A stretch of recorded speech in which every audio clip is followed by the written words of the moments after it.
and it must be. I think that a lot of what we've been seeing has been telegraphed. It's been announced in advance. We can't say we didn't know what was happening. We can't say that when the international media were denied the ability to cover it, that shouldn't have sounded an alarm. We can't say, and the world can't say, that we weren't reporting this. You know, we'll take the criticism, we'll take the attacks for doing that, but we've been there on the ground from the beginning, as we're instructed, mandated to do by the world, telling you what we're seeing. So I think history's judgment will be tough. And I think all of us, as I said to the Security Council, have to run that test every day over what we're doing. I'm trying to do that with our operation. I'm trying to make sure that everything we do is laser focused on saving as many lives as we can with the time we have and the conditions that we're given. And we'll carry on doing that. You know, in Gaza, I went to Al-Auda Hospital, and most of it's destroyed. I met some of the surviving medics. Most have been killed. And on the wall of that hospital, one of the doctors who's subsequently been killed had written, "Tell them we did what we could." And all I'm asking is for the international community to be able to say, "Tell them we did what we could." That's what we're trying to do. And nothing we get thrown at us will stop us doing that. Thank you for listening to the interview from the BBC World Service. If you enjoyed today's programme, you can listen to the interview wherever you get your BBC podcasts. Until the next time, bye for now. From the BBC, that was the interview. I'm Saroja Coelho. CBC News is next. Good morning, Manitoba. I'm Marcy Marcusa. This is Information Radio. We're live in downtown Winnipeg. Thank you so much for joining us this morning on another critical day in our province as we continue to battle back the wildfires and evacuees come to terms with what is happening in the towns and communities they left behind, and the search for space for people to stay and live and sleep and be calm continues to be a huge challenge. Thanks for being with us. We're on air till 8:37 a.m. You are on 89.3 FM, 990 AM on the app or YouTube. Let's say good morning to the team. Sierra Sanders is our show director today. Good morning, Sierra. Also, she'll be on the air covering the commute. Good morning to Abby Adeyemi behind the controls, our senior tech. He covers weather. Good morning to Travis Peterson saying hello to you on YouTube. He's our YouTube streaming producer, and we do hope you watch the show as well. And Corey Funk is also here in a support role this morning. He's going to be off for a little while soon. Let's right now go to Heather Wells. She has the latest on the fires and more from our news center. Good morning, Heather. Good morning. Well, community leaders in Pimachikamak Cree Nation are still working to get their people to safety. Councillor Shirley Robinson has been helping coordinate evacuation efforts from Winnipeg. She says some people are still in the community and her colleagues on the ground won't leave until everyone is safe. Now, Saging First Nation is hosting hundreds of evacuees from Tatasquayak. More than 300 headed south to Saging on Sunday. The chief there, E.J. Fontaine, says cots were set up in the local arena. He says they're seeing a lot of children and elders, and Fontaine says they're all happy just to get showered and fed after a traumatic trip. We'll hear the latest on the wildfire situation coming up in our next local news at 6:30. All right. Thank you, Heather. You're welcome. We're going to talk to Chief David Monius about the call for the province to do more to free up space for people to stay. And so we're going to hear from him. That's coming up live a little bit later in the program. As you know, there's evacuees not just here in Manitoba, but they have been sent to Ontario as well. So why is that happening? Why can't we house everyone in this province? We'll dig into that a little bit deeper today.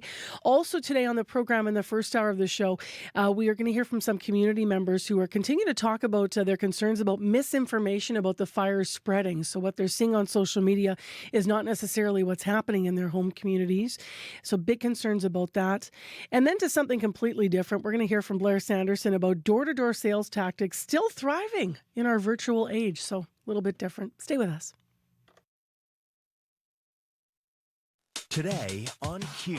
I'm Talia Schlanger sitting in for Tom Power. Legendary punk rocker turned MTV icon Billy Idol turns 70 this year and is back with his 9th studio album. He'll tell you about his early days, his breakthrough, his drug addiction, and his eventual rebirth.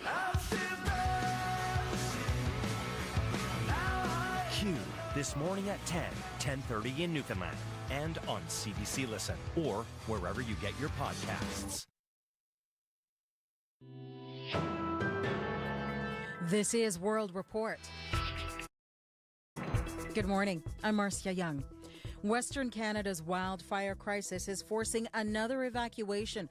Residents communities in northern Saskatchewan have been told to leave. The order came as fast-moving fires breached the local airport. People have been told to head Silberman south reports the evacuation itself is risky. Under a dark orange sky, more than 7,000 people in La Ronge, Saskatchewan have been told to flee. High winds pushing flames dangerously close to town. There's fire on both sides on the highway. Tom Roberts was one of hundreds of residents driving through hazardous conditions. And I've seen forest fires, and they don't show no mercy. Where they want to go, they will just burn. Heavy wildfire smoke and limited to zero visibility is making the evacuation slow, adding to the chaos, limited gas, and widespread phone and internet outages. And with the airport closed due to heavy smoke and fire, planes expected to airlift hospital patients to safety have not been able to land.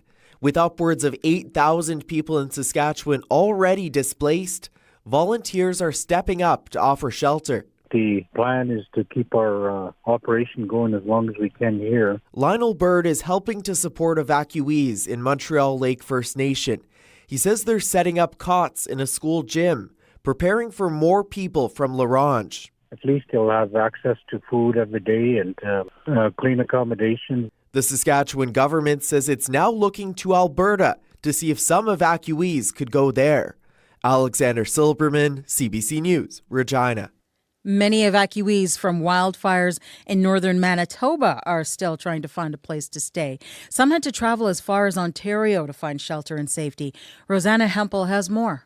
After days on edge, waiting for a helicopter ride to safety, the last community members of remote Matthias Kalom Cree Nation have made their way out. Garrison Settee is Grand Chief of Manitoba Kiwetinawi Okimakanak. This has been a harrowing experience for many of our people, but at the end of the day, it's all about saving lives. They join evacuees from another Manitoba First Nation in Niagara Falls, which is making room with its abundance of hotels. Northeast of Winnipeg, Saugeen First Nation is hosting more than 300 people. E.J. Fontaine is chief of Saugeen. You know, it's been a traumatic day for them. They were just happy to bunker down and settle in with their families. Saugeen is closely monitoring a nearly 200,000 hectare threat to the east. Hopeful as it opens its doors, the wildfire doesn't land on its doorstep.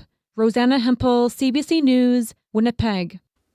Canada's minister responsible for our trade relationship with the U.S. is back in Washington today.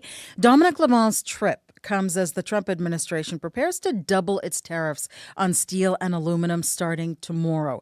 Janice McGregor is in our parliamentary bureau. And Janice, what is LeMond hoping to accomplish? He's been the minister working to build relationships with the White House since the inauguration last January. Now, prior to this latest escalation, there was even hope that Canada might be able to negotiate a reprieve from the sectoral tariffs on its steel, aluminum, and automotive industries before the G7 leaders meet in Kananaskis later this month. Then came that legal decision last week, which threatened to upend Trump's global tariff strategy. And then his response, this threat to double his steel and aluminum tariffs, which weren't premised on the executive order that panel ruling struck down. They are based on a different presidential power. Dominic LeBlanc told Power and Politics last night that Canada's not alone in this fight, and the Trump administration remains under pressure from the harm it's inflicting on its own industries.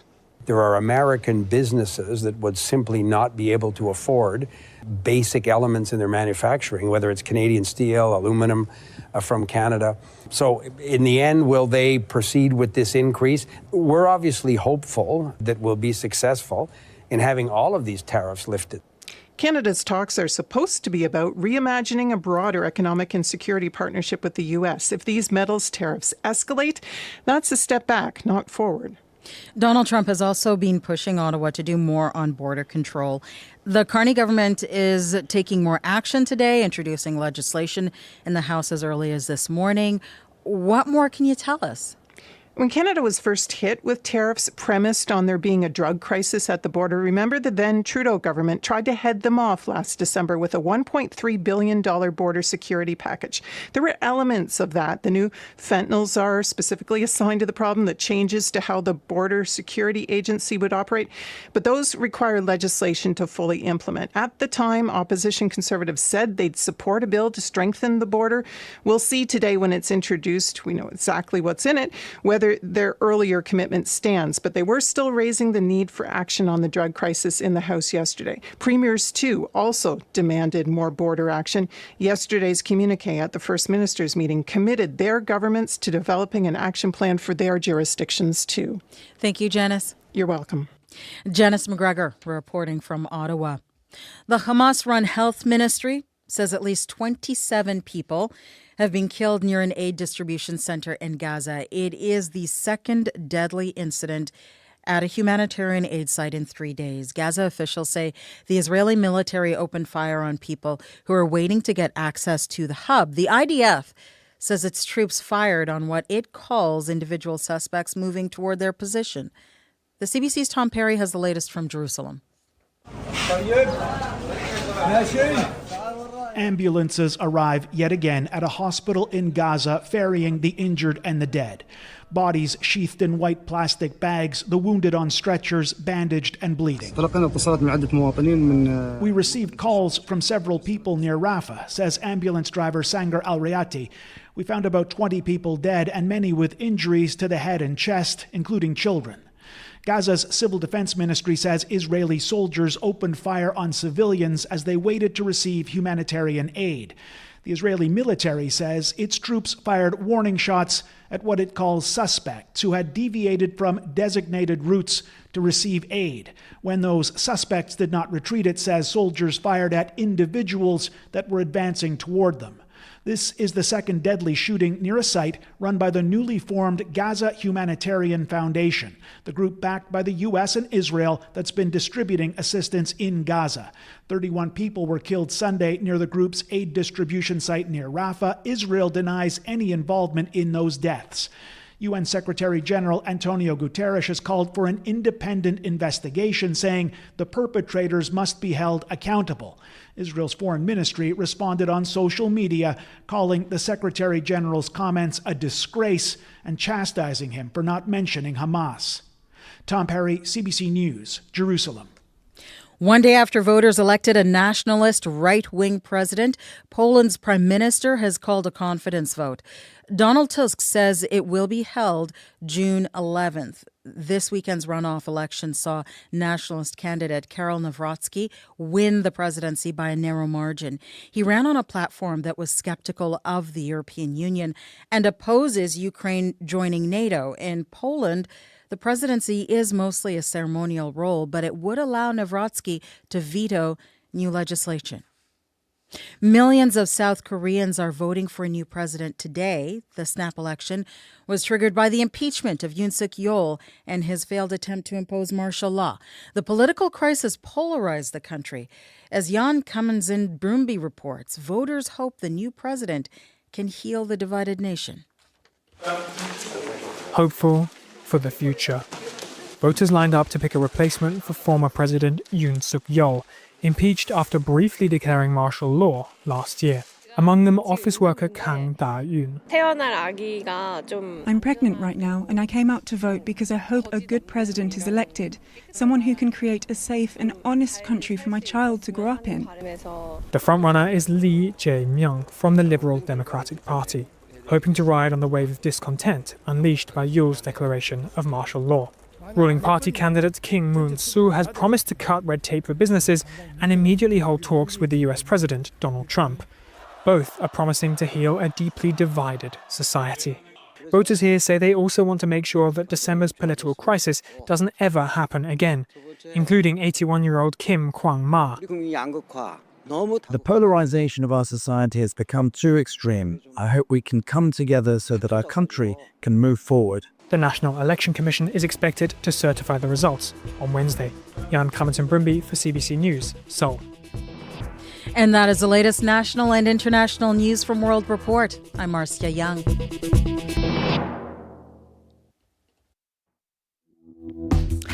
Good morning, everyone. I'm Marcy Marcusa. Another day where we'll come together to fight the wildfires in this province and support each other as people are out of their homes and hoping for a brighter future. Lots of stress and worry this morning and lots of challenges with where people are going to stay. We'll go to Heather Wells for our top headlines in a moment. You are listening to CBC's Morning Show, 89.3 FM, 990 AM on the app and YouTube. This is Information Radio. This hour on the program, speaking of those wildfires, we in a moment are going to hear from somebody from northern Manitoba, one of the community members there, talking about being concerned about misinformation. So specifically, this is one of the evacuees from Lynn Lake, and of course that becomes very critical because Lynn Lake, of course, did come into some serious challenge yesterday with these fires. Also, this hour on the show, see you in person in September. It's going to soon be back to the office 4 days a week for Royal Bank of Canada employees. We're going to look at why some companies are moving in that direction and what it means for workers. So stay tuned for that. Also, we have more coming up from Blair Sanderson this hour. This is going to change the texture a little bit, but this is a bit of a fun one. It looks at why door-to-door sales taxes are still thriving, even though everything else seems to be virtual when it comes to buying stuff. So stay tuned. We'll have that for you as well. Right now, let's go to Heather for the latest on the fires. Good morning. Well, the evacuation of many Manitoba communities has raised questions about whether there will be enough hotel space for everyone. The chief at Pimachikamak Cree Nation is urging the province to use the Emergency Measures Act to free up more rooms for evacuees in Winnipeg. Now, the province says it is working with hotels to assess how many rooms will become available. Meanwhile, one hotelier says there are space in hotels. There is space in hotels. So we'll hear from him as well. Some people spent last night stranded outside Norway House after the main highway was closed. The province shut down Highway 373 yesterday from Highway 6 to Norway House because of poor visibility from wildfire smoke. Some drivers tell CBC they plan to sleep in their vehicles until that road reopens. I'll be back with more Manitoba news at 6:30. All right. Thank you, Heather. You're welcome. Right now, let's go to Abby to find out what's going to happen in the weather forecast. Of course, we are all still hoping for rain, and Abby has what today is going to bring. Yeah, good morning, Marcy. We're in for a mix of smoky skies, sunshine, a few showers in Thompson and Churchill, and Tudor Lake is actually seeing light snow this morning. So it's like a mixed bag of everything across a board. Right now, Winnipeg, 13 degrees. The sun already made its appearance. As we move through the day, we'll see a mix of sun and clouds. There's a small chance of showers in the forecast, even a quick rumble of thunder somewhere. The air might feel a little bit hazy at times, light breeze coming from the northwest, and we warm up to 24. Across both the southern regions from Brandon all the way down to Gimli, we're seeing breezy conditions, also a mix of sun and clouds, and the sun already made its appearance. Temperatures hovering around 13 and 18 degrees in most of these areas. The powerful influence, we're seeing smoke there, while Churchill is actually having a light rain at this time, and also light rain in the forecast for Thompson. But right now, Winnipeg, 13 degrees. Expect a warm and breezy day with sun, clouds, and a slim chance of showers later today. Did you mention, I checked out for a sec there, did you mention what's going on in Dooley Lake? Yeah, I'm like, light snow? Right? This province is, somebody was remarking that was newer to Manitoba that said, they've been here, I think, for 8 months. I hope I'm getting that correct, but they're from Wales. And they were remarking on how they were so prepared for the cold that they had no idea about the heat.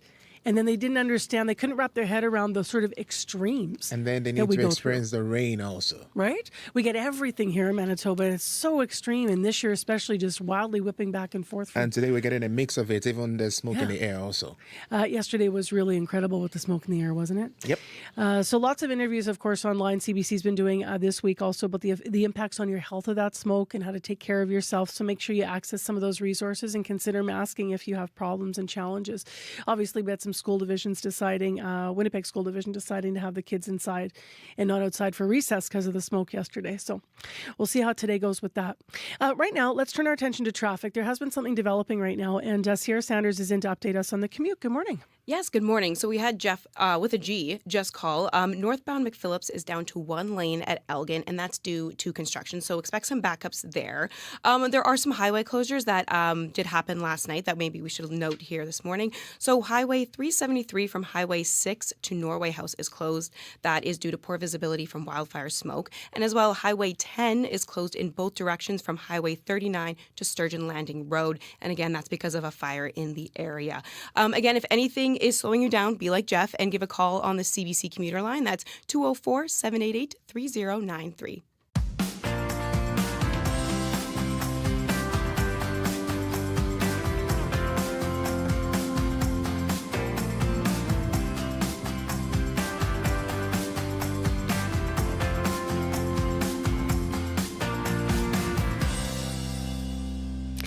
.16 is the time right now. Well, let's hear from someone from Lynn Lake. Evacuees from many northern communities are anxiously awaiting wildfire updates, but yesterday, especially out of Lynn Lake, because a fire there out of control did enter the community. It destroyed some abandoned buildings in its path. Now, for evacuee Belinda Marasti, the news is heartbreaking. She is a crisis team member for the nearby Marcel Colombe First Nation, and she evacuated to Thompson a few days ago. She spoke to CBC's Sunita Ranawake about how it's difficult keeping track of everyone from both communities. It's been pretty busy since we arrived, just making sure that everybody is situated. These photos, and a glimpse of the sure fire that, burning near the the town needs of are Lynn. met for the families. We've heard that the fire has entered the community of Lynn Lake and has affected some buildings. What's the situation like in Black Sturgeon Falls? Black Sturgeon Falls, as of right now, is still safe. It had reached mile 7 at a camp, but with the heroic team that we have back on Black Sturgeon, they were putting out the hot spots that were there, and they maintained it, so that was a job well done, and hats off to them for sure for doing what they did with the limited resources that they had to work with. Within Lynn Lake, though, we're grateful that the buildings that were consumed by the fire were abandoned apartment buildings, and as well as another unit beside the Lynn Lake Friendship Center. So it's scary to know that that the fire was right in our community.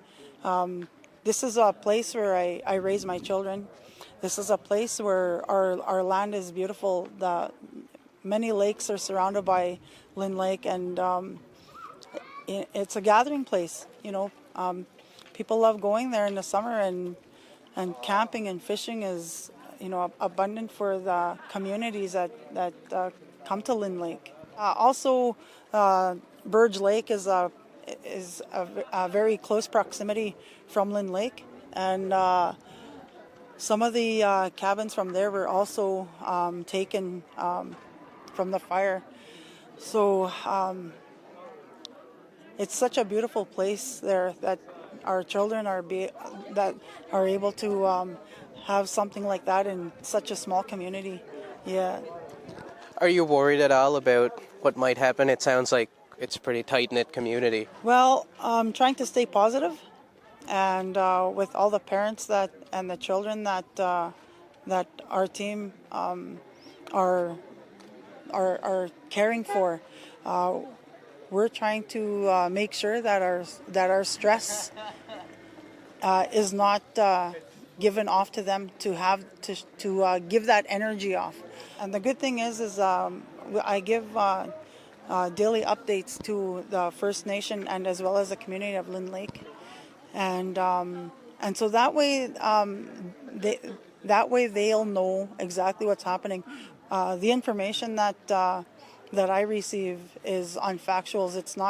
It's not from one person to another, sharing videos or sharing pictures. It comes from our CAO, the EMO, our wildfires from the province of Manitoba. So we just want to make sure that the information that we share is truth and not what's being shared by many, and And that's what I had expressed to our parents here. Be careful with what you say, because sometimes things aren't true, and we don't want to make things worse than what they are already. With the wind picking up today, it's a little worrisome. I haven't had any new updates as of yet from the town. So a lot of our members from Marcel Clone First Nation are also connected to the community of Lynn Lake, and so it's pretty scary right now. But we're doing our best to work with our people here to make sure that they're okay. The one thing though that I'd like to also express is that a lot of our children were getting colds, and that's because it's hot they're hot outside, and then they go into a building where it's cooler, right? So the fluctuation of temperature as well, it's causing our children to get sick, and so and then just trying to make sure that the parents aren't feeling that stress or that worry, just to try and make sure that everything is calm as possible. How are you doing? Are you stressed or worried about any of this? I mean, it's a pretty big situation going on. Well, if you would have asked me that months ago, I think I would have I think I would have been more stressed out than what I am now. So coping with stress and coping with the worry of our community is very well controlled on my part, for sure. Yes, yeah. How many people are left in the community right now? Is there anybody besides firefighters?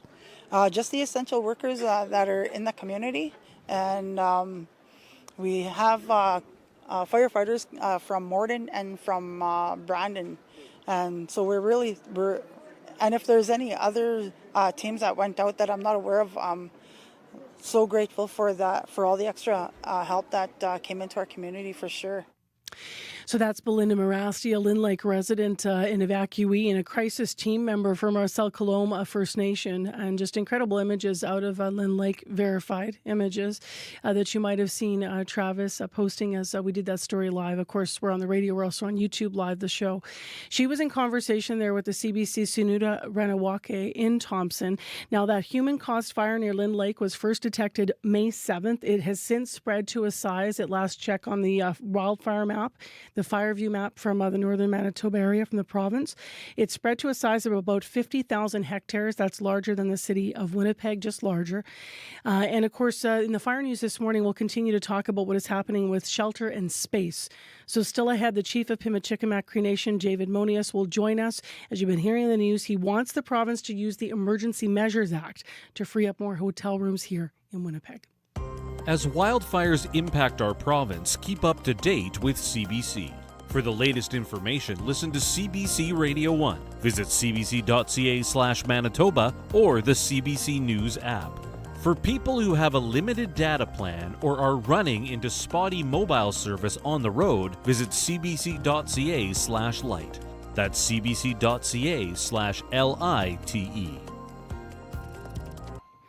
6:24 is the time right now, and for Winnipeg today, our current temperature this morning at this early hour is 13 degrees. We are having some sunshine out there, so a nice start to the day in Winnipeg.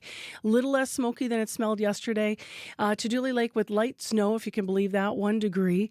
In the Paw, it is hazy. In Thompson, partly cloudy, and 8. And in Brandon, it's mainly sunny, and the current temperature there is 5 degrees. For Winnipeg today, overall, we'll hit a high of 24. Winds will be northwest 30 to 50, and it will remain hazy with a risk of a thunderstorm late this afternoon. Well, 5 years now since many offices went remote, and hybrid work has become fairly common, but now some companies and governments are pushing for more face time. Winnipeg Mayor, for example, Scott Gillingham, has been pushing to bring city staff to the office full-time. The city introduced flexible workplace program in 2022. There were 1,550 employees who were approved to work from home under that program. That was as of 2023 in the fall. So that's about 15% of the city's workforce. But as you just heard, there's now pushes to have people back full-time. Now, one of the country's largest employers, looking outside of our community, the Royal Bank of Canada, is also wanting to see staff. As of September, staff will have to be in the office 4 days a week. To talk about this, Diane Gabrielle Tremblay is with us. She is a professor of human resources management and labor economics at the University of Quebec's online university, Chinook. Good morning to you. Good morning, Marcy. So how common is it now that employers are, for employers to be mandating the return to office in person? Well, it's actually becoming more and more common. What's very strange, I find, is that it was mainly the IT sector that pushed people to work from home in the beginning and that said, we're going to go on with this for some time. And they are the ones that have been calling people back for the last maybe 6 months, almost a year in some cases. So it's becoming a trend, not so much in Canada as in Europe. In Europe, it's much more common. But there also, I find that people, the workers actually wanted to go back to the office somewhat more than what we see here. So it's kind of a response in their case, whereas in North America and Canada in particular, it seems to be not something that's really appreciated by workers. Can you think about or maybe help us understand why? And even in that context that you brought up about maybe in Europe this is more welcome and here there's a pushback. Yeah. Actually, employers are saying that it's because, Zoom or online devices don't work as well for group work, for teamwork, especially if there's like more than 4 or 5 persons. And they are saying that especially in the IT sector, might not apply as much for the banking sector, but I think the banking sector is putting forward productivity, which isn't necessarily measured so precisely. But a lot of companies, and maybe it might be the case for the financial sector as well, they say there's less group dynamics, there's less working together. And some of them are starting to be worried by the fact that if workers are doing remote work all the time, they might start thinking that they can eventually work for another employer. This has been seen in a survey in Europe, the fact that, people might start thinking about working for another employer if they're not, they're not going to the office every day. So there's this preoccupation with group work, loyalty, group dynamics, collective work. This is what employers tend to be putting forward. Less creativity, less innovation. That's what they say. I know here in Winnipeg, there was a survey conducted by the city a year into the program they tried here, which was the flexibility. It had found that 9 out of 10 employees and city leaders said that staff in the program were just as productive as if they were in person at the office. However, I have done a lot of interviews on this, and it seems to go back and forth. Employers will say less productive. Employees will say I'm more productive. Doesn't it depend on the employee and the nature of the work? It definitely depends on the nature of the work. And I would say that's the big issue. We're talking about productivity, but in the service sector, service administration, productivity is not that easy to measure, and it's not generally measured. Most companies don't measure it, except maybe in the insurance sector. I remember the Translation Bureau in Ottawa, they can measure the number of words that have been translated or revised, but in general, it's not measured. And I think we should put the accent on the quality of work, the fact that working remotely, sometimes workers will say, well, I can be more concentrated on my work, and therefore I can produce better quality work. And I think we should be looking at this more than the idea of productivity per se.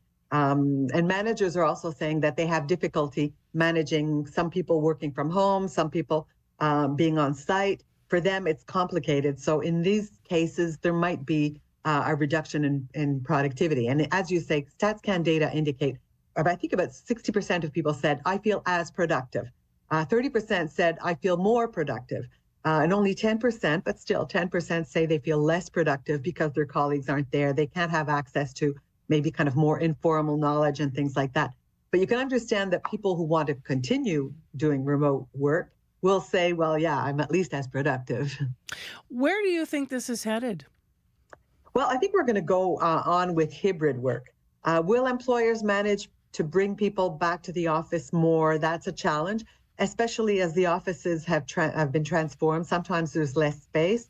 Some organizations already had open plan space, but more and more now they are moving to open plan offices.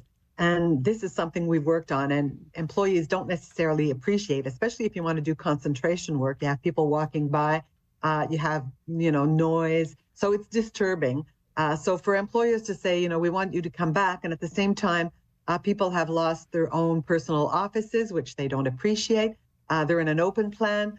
Depending on the type of work, if you're really working with others, that can be great. But if you have a lot of concentration work, then you're better to be working from home or remotely. So I think we're probably going to go on with this perspective of 2 or 3 days a week on one side or the other. Thank you very much for outlining this as we continue to work through it here across Canada. Appreciate your time.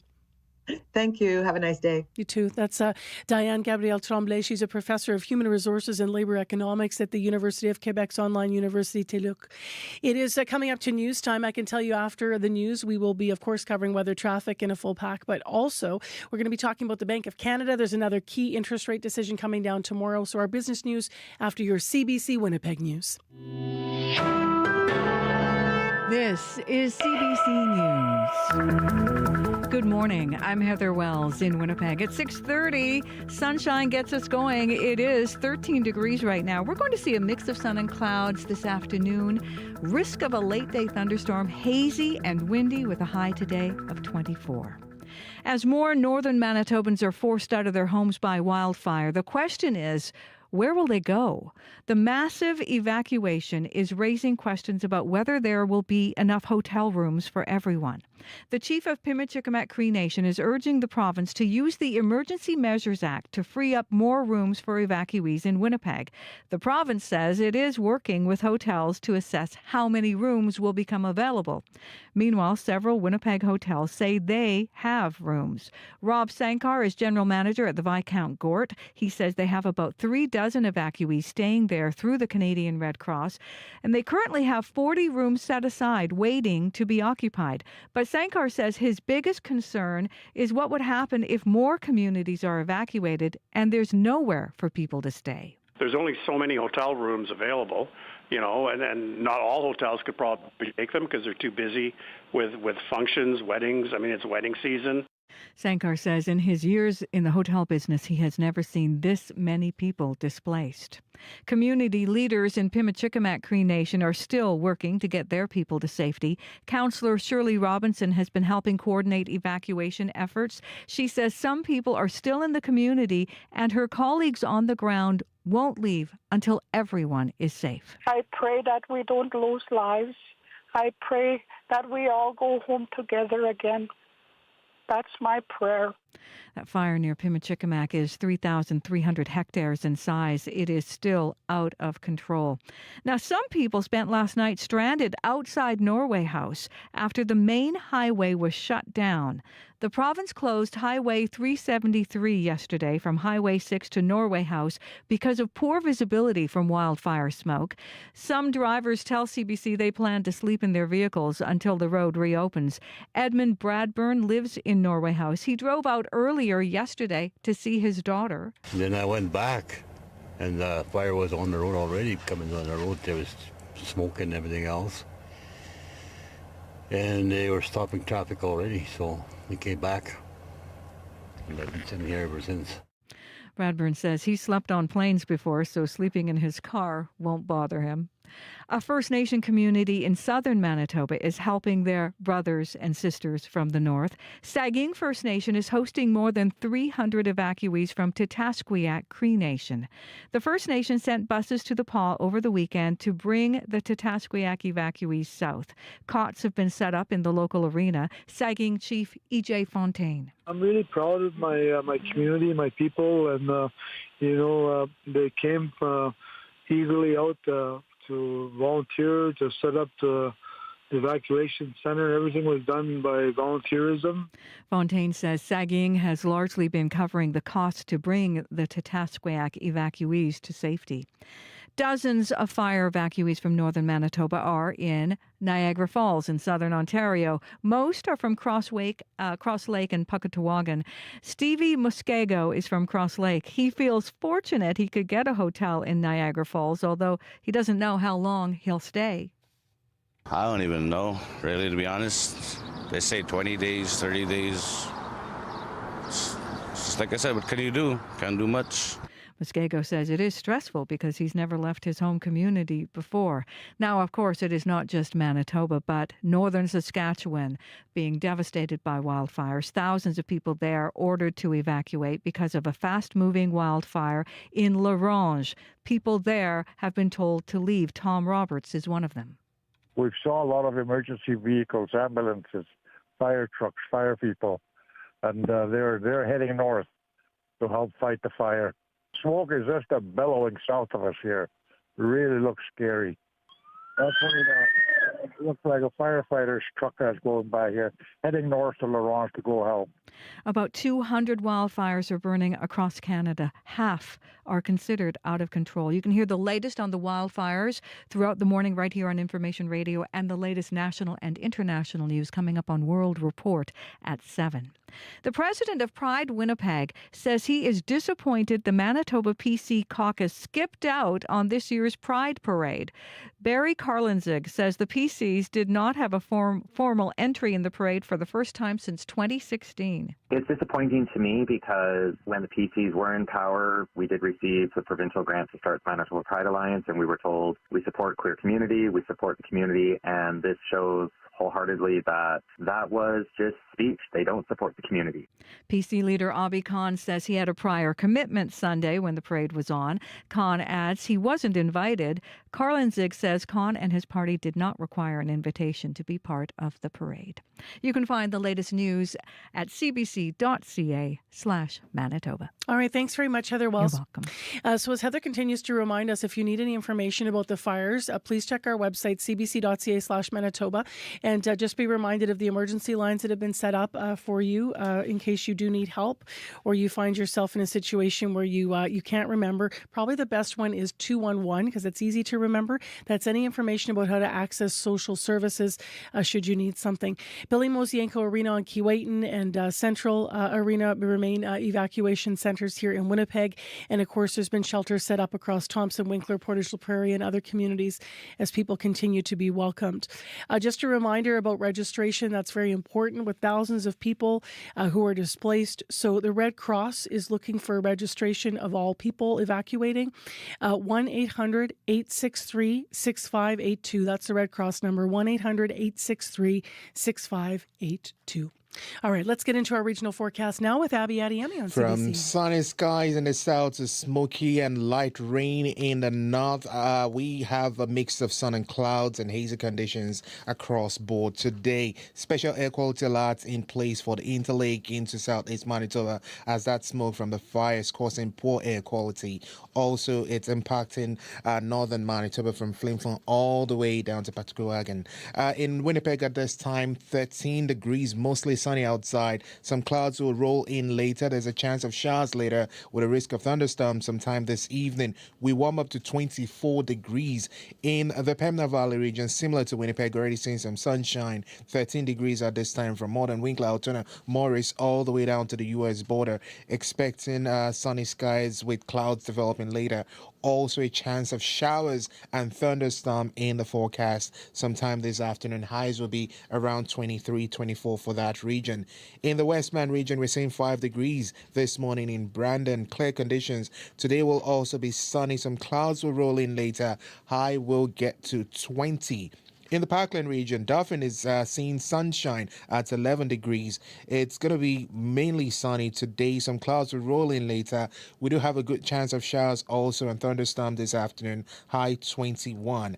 In the Interlake region, 10 degrees in Gimli at this time with smoky skies, where we have that special air quality statement in effect for the region. The day will try to be sunny, but the smoke in the air will not really make you enjoy that sunny conditions. We do have a chance of showers and a risk of thunderstorm. Also, winds will be breezy from the northwest and we see high around 21.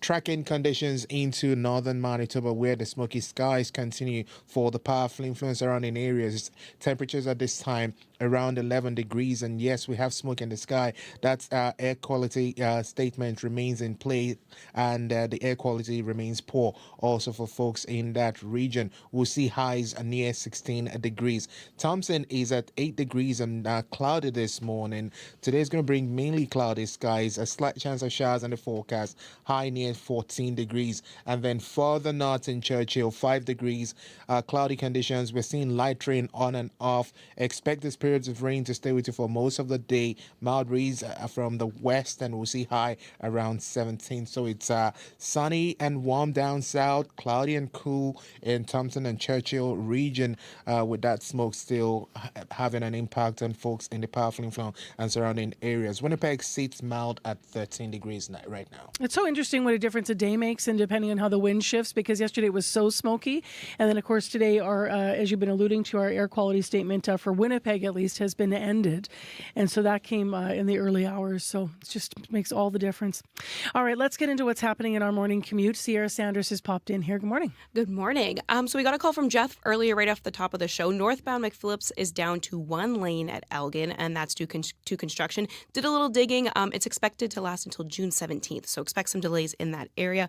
Some highway closures to note. These came last night. Highway 373 from Highway 6 to Norway House is closed. That closure is due to poor visibility from wildfire smoke, as well. Highway 10 is closed in both directions from Highway 39 to Sturgeon Landing Road, and again, that's because of a fire in the area. If anything is slowing you down out there, we'd love to hear it. You can call the CBC commuter line at 204-788-3093. All right, thanks very much, Sarah. And a good reminder to check those fire view maps, of course, for the latest from the fire zones before you head out, and checking 511 specific to highways. All right, let's get to business news. Crystalie Ramlakan joins us via Zoom with our report this morning, as she does always. Good morning. Hey, good morning, Marcy. So the Bank of Canada poised to make its next interest rate decision tomorrow. Could be an interesting one. What are we expecting here? Well, some economists say Bank of Canada Governor Tiff Macklem is in a difficult position right now. His mission is to chart a path for interest rates that keeps Canada's economy afloat, while also taming inflation. And the latest data shows price pressures could be building up again, while a tariff-induced slowdown could be on the horizon, basically pulling monetary policy in opposite directions. Now, the Canadian Chamber of Commerce argues the central bank should resume rate cuts to get interest rates lower to cushion what may come. So the policy rate stands at 2.75% right now, following a pause in April after 7 cuts in a row.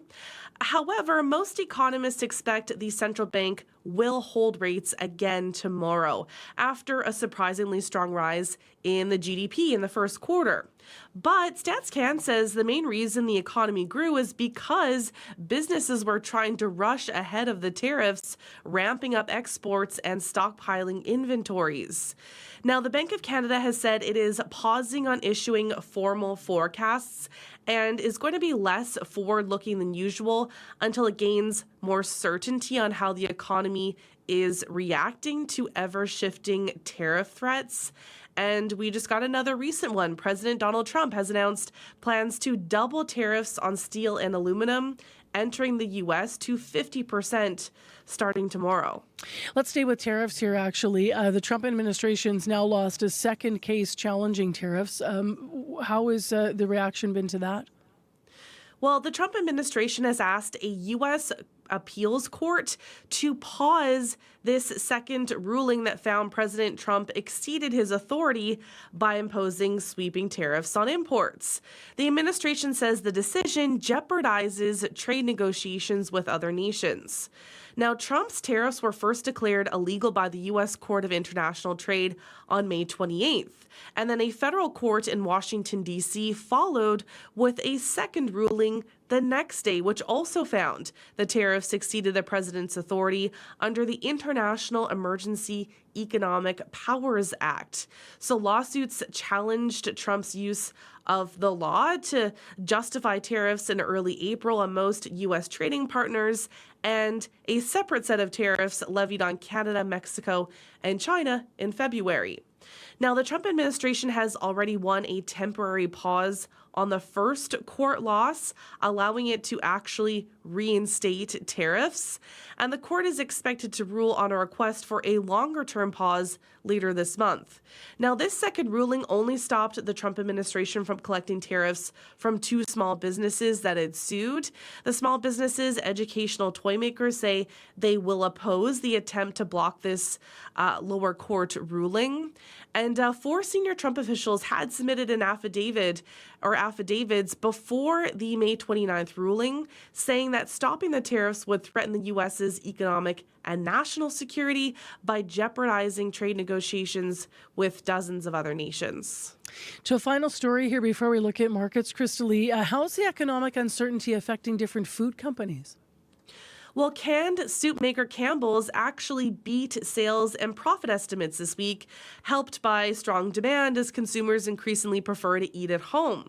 So fears of a potential recession and price hikes triggered by hefty tariffs dented consumer sentiment in the U.S.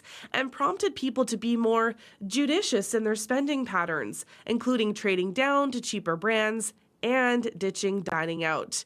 Campbell's CEO says consumers are cooking at home at the highest level since early 2020 and are turning to the brand for convenience. But there has been weak demand for snacks, which the company also makes. Volumes for the meals and beverages unit rose 7%, while the snacks business reported a 5% fall. How are the markets looking this morning then? In Europe, markets are easing. Germany is up, the UK is down, France is down. In Asia, markets are mixed. Japan is down, Shanghai and Hong Kong are both up. Oil is up 26 cents to $62.78 US per barrel. Gold is down $24.80 to $3,355.80 US per ounce. And the dollar is down 0.06 of a cent to 72.9 cents US. All right, Crystal Lee Ramlicam, we'll talk to you tomorrow. Thank you for this. Okay, thanks, Marcy. That's Crystal Lee. And of course, she's a regular on our program. So that's our business news on CBC.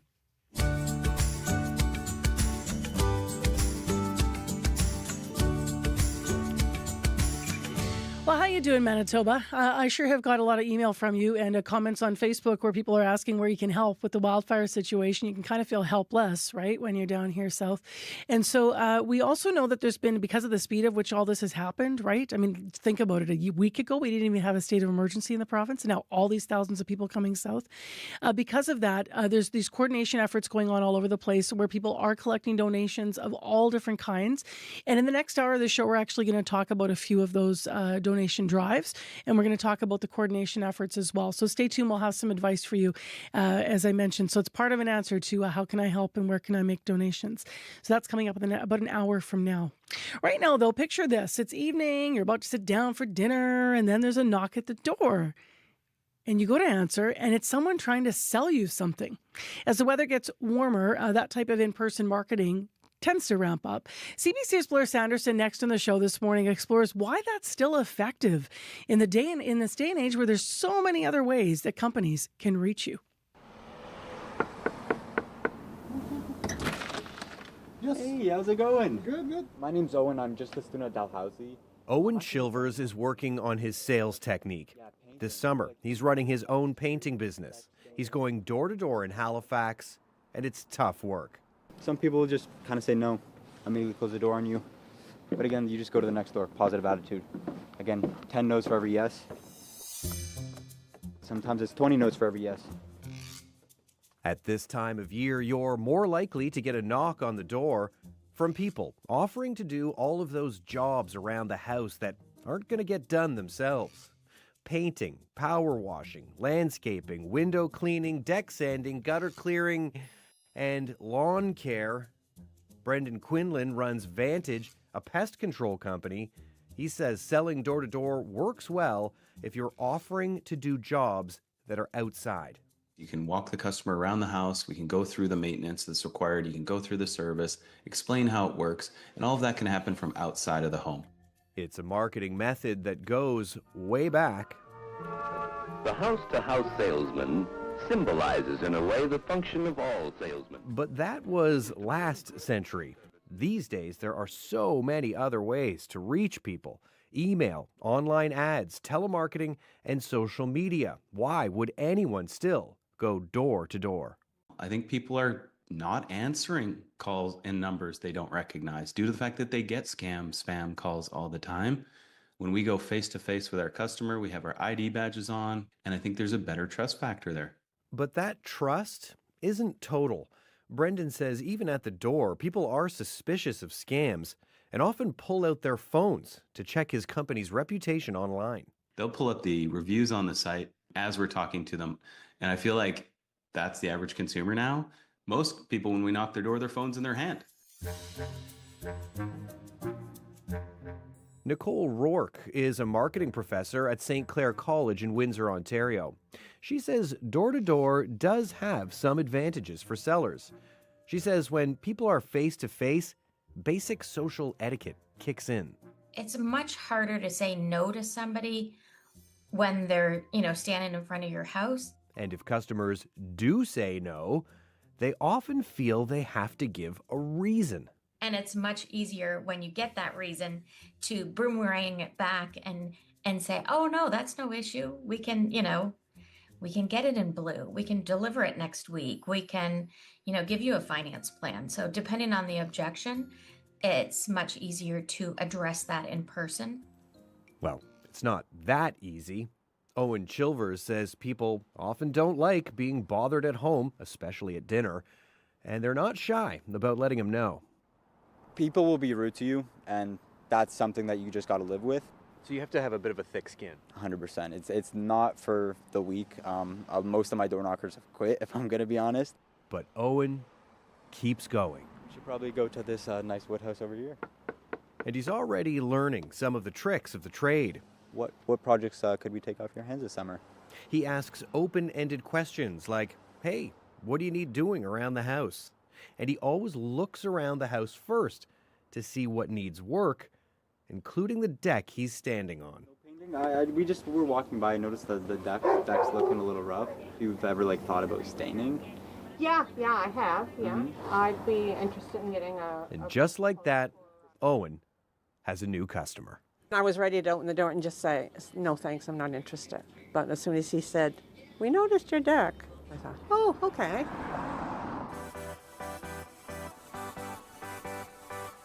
For the Cost of Living, I'm Blair Sanderson. You can catch the Cost of Living at 11:30 tomorrow right here on the radio or anywhere you get your podcasts. It is now 9 minutes to 7 a.m. I'm Marcy Marcusa with our team here at Information Radio on 89.3 FM. Well, next on the program, let's talk politics. For months, Mark Carney, the Prime Minister, has been talking about what he calls nation-building projects. Yesterday, he sat with the provincial and territorial premiers in Saskatoon to hear their ideas. This is what Premier Wapkinew had to say after the meeting. This is in reaction to a question about U.S. President Donald Trump's tariffs on Canada. That's a major priority for Manitoba as well, and I think it speaks to the fact that we're trying to solve this complex multivariable equation. We have the Trump administration on one side, and then we have an ascendant People's Republic of China on the other side. A nation of our size, which has great people, abundant natural resources, the element to be able to solve that equation that confronts us is unity. It's being able to work together. And so I think that this meeting here today of the First Ministers representing Canadians from different walks of life is an important step forward for us being able to have that showdown with China, have that showdown with the Trump administration, and make sure that you and your jobs come out on top. So that was Premier Wapkinew, and one of the things that he had to say coming out of that meeting. Alex Bollingal is with us, Deputy Ottawa Bureau Chief for the Toronto Star, for the larger picture look. Good morning. Good morning. What did you think of the tone of this yesterday and hearing all the premiers afterward? It's quite positive. Premier Canoe, I think, captured it there with his talk about unity. They definitely put forward a show of unity. Ontario's Premier Doug Ford even compared Carney to Santa Claus, if that's any indication of kind of the vibe. And another one would be, Danielle Smith expressing encouragement, the Alberta Premier about what she's seeing. That coming from somebody who's fought so hard against the Liberal government's agenda when Trudeau was Prime Minister, is interesting that they her and Saskatchewan's Scott Moe see potential for advancement of fossil fuel infrastructure under this plan that Carney's putting forward to fast track projects. So from them to Doug Ford to Premier Canoe, there seemed to be a show of support and unity. And I think Premier Canoe in that quote that you played captures it, that they're really all responding to what's been going on with Trump and the aggression on the tariffs, and that has them all kind of having this shared impetus to try and do things to grow the economy and fortify the Canadian economy. And so they kind of have a shared incentive to do this right now.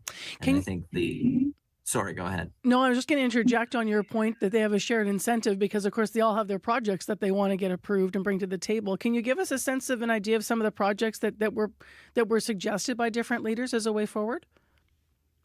Yeah, so they kind of run the gamut. There's talk of an energy alliance between the Atlantic provinces. There's talk of new transmission lines and rail lines, improvements to port infrastructure like at Churchill in Manitoba.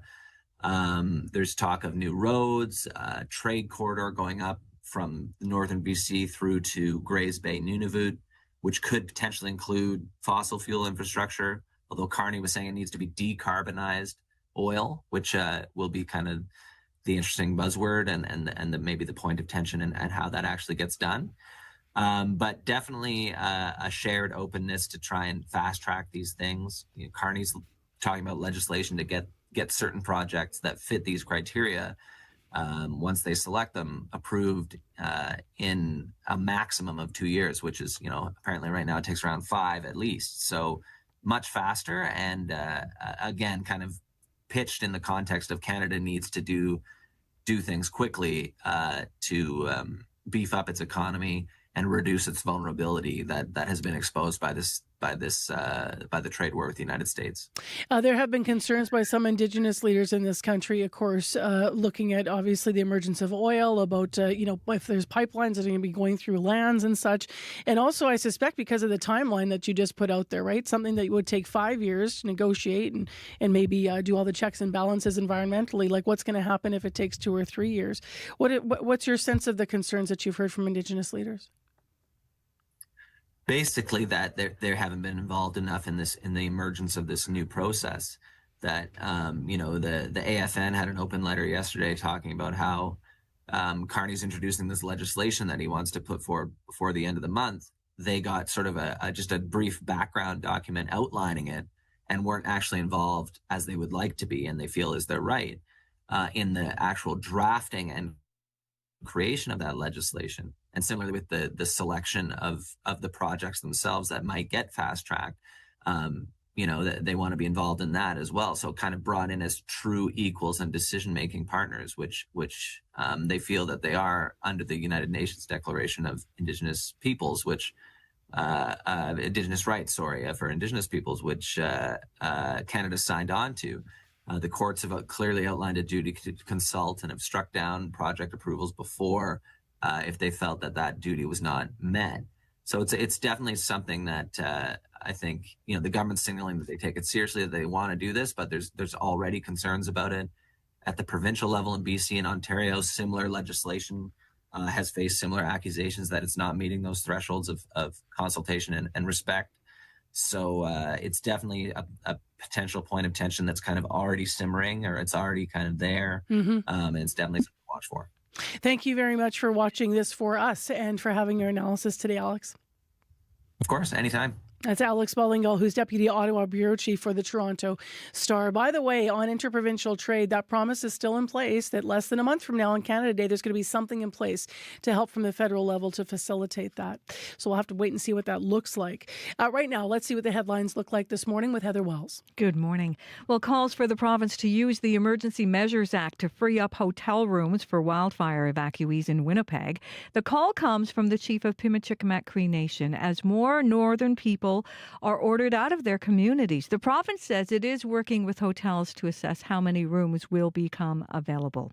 Some people spent last night stranded outside Norway House after the main highway was shut down. The province closed Highway 373 from Highway 6 to Norway House yesterday afternoon because of poor visibility from wildfire smoke.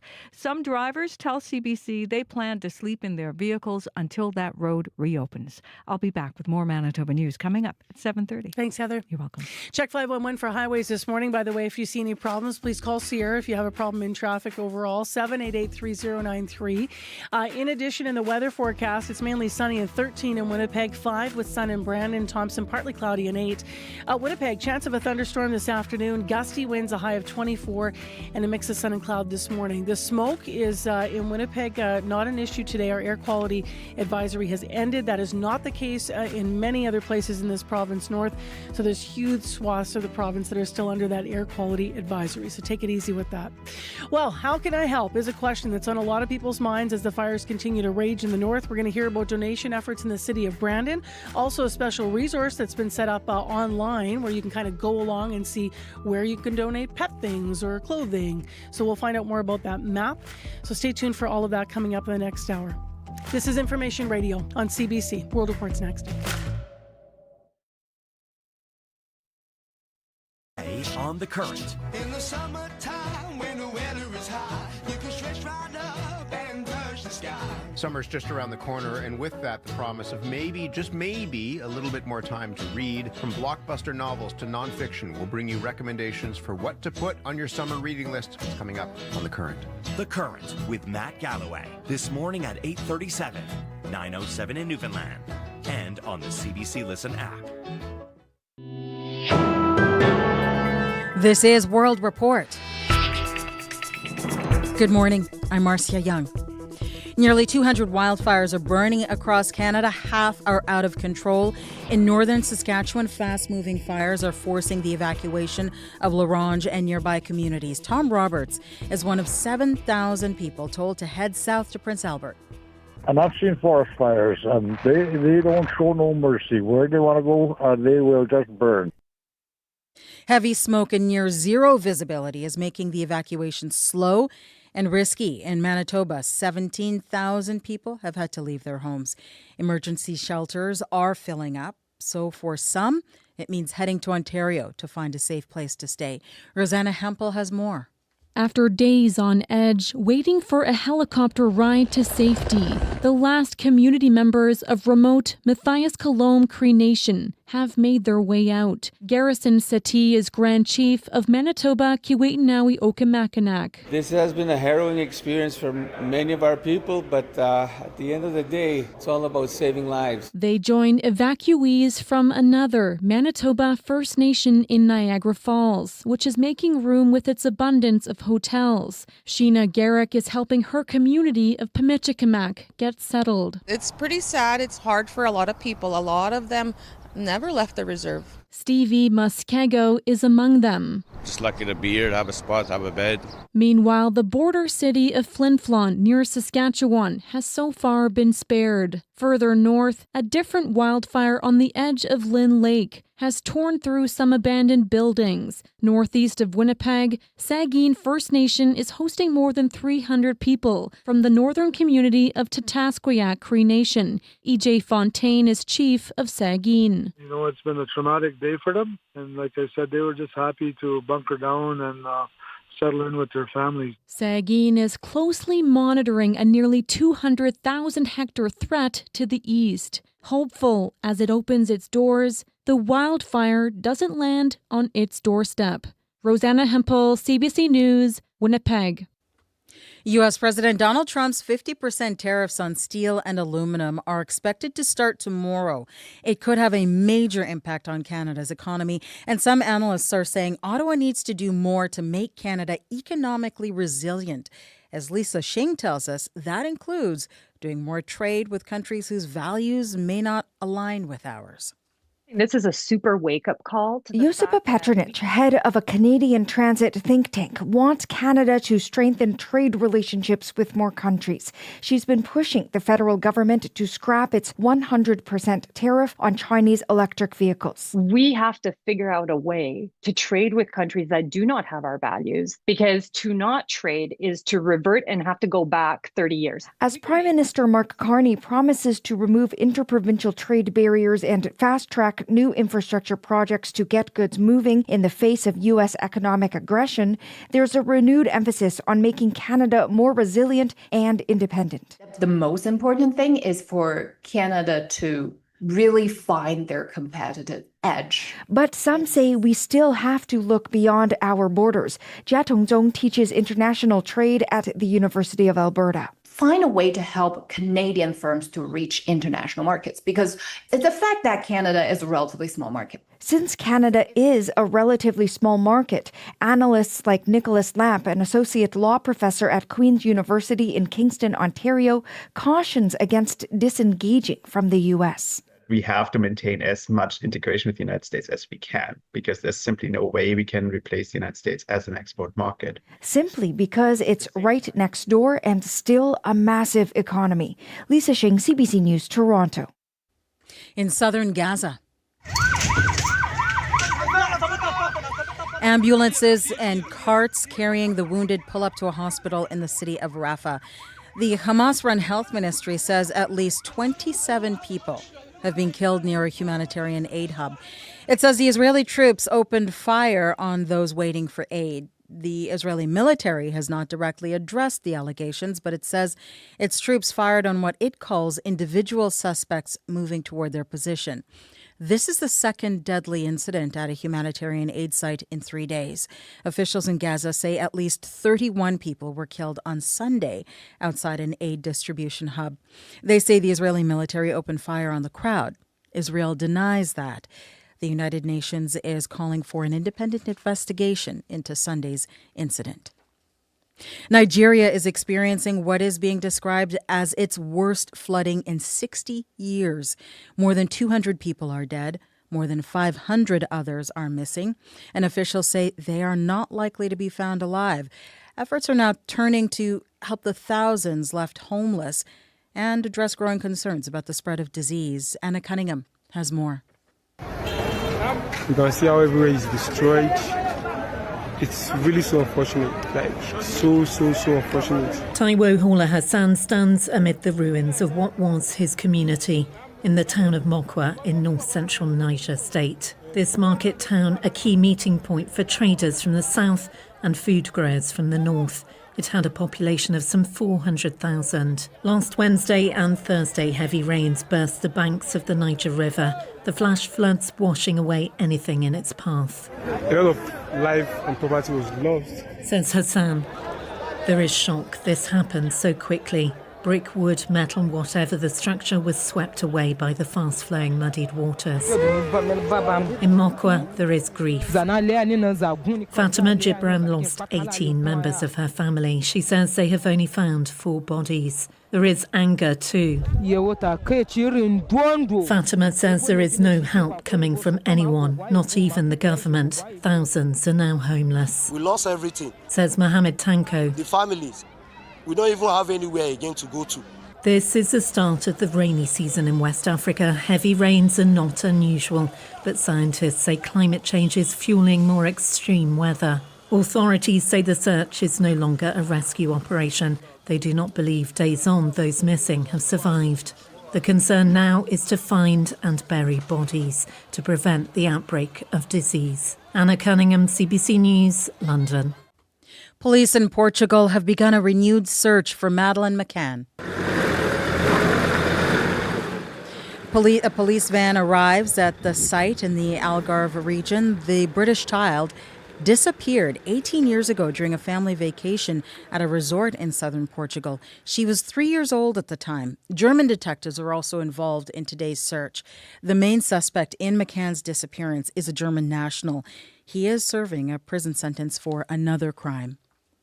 The Netherlands government is facing a political crisis. Far-right politician Geert Wilders has pulled his party out of the ruling coalition. He says the government crackdown on migration is too slow. Others in the coalition are calling Wilder's decision irresponsible. The move could end the 11-month-old government. Insured or not, a new poll suggests the majority of Canadians are putting off medical care because of the cost. The choice to delay care is especially prevalent when it comes to needing a dentist or optometrist. As the CBC's Jennifer Yoon reports, experts say fixing the problem is complicated.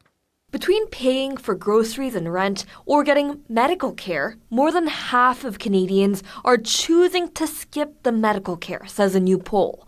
Canadian insurance company PolicyMe carried out the poll in partnership with the Angus Reid Institute.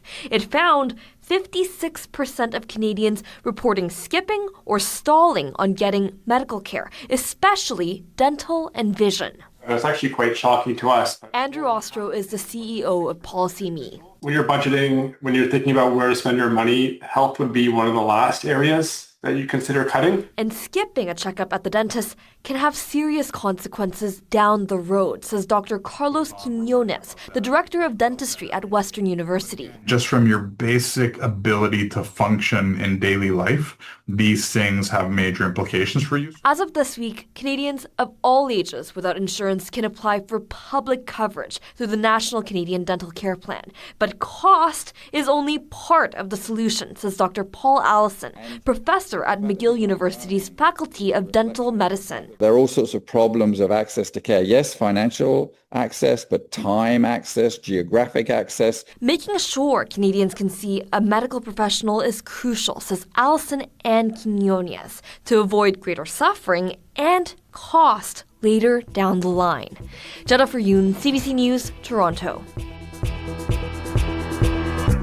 And that is the latest national and international news from World Report. News anytime at cbcnews.ca. I'm Marcia Young.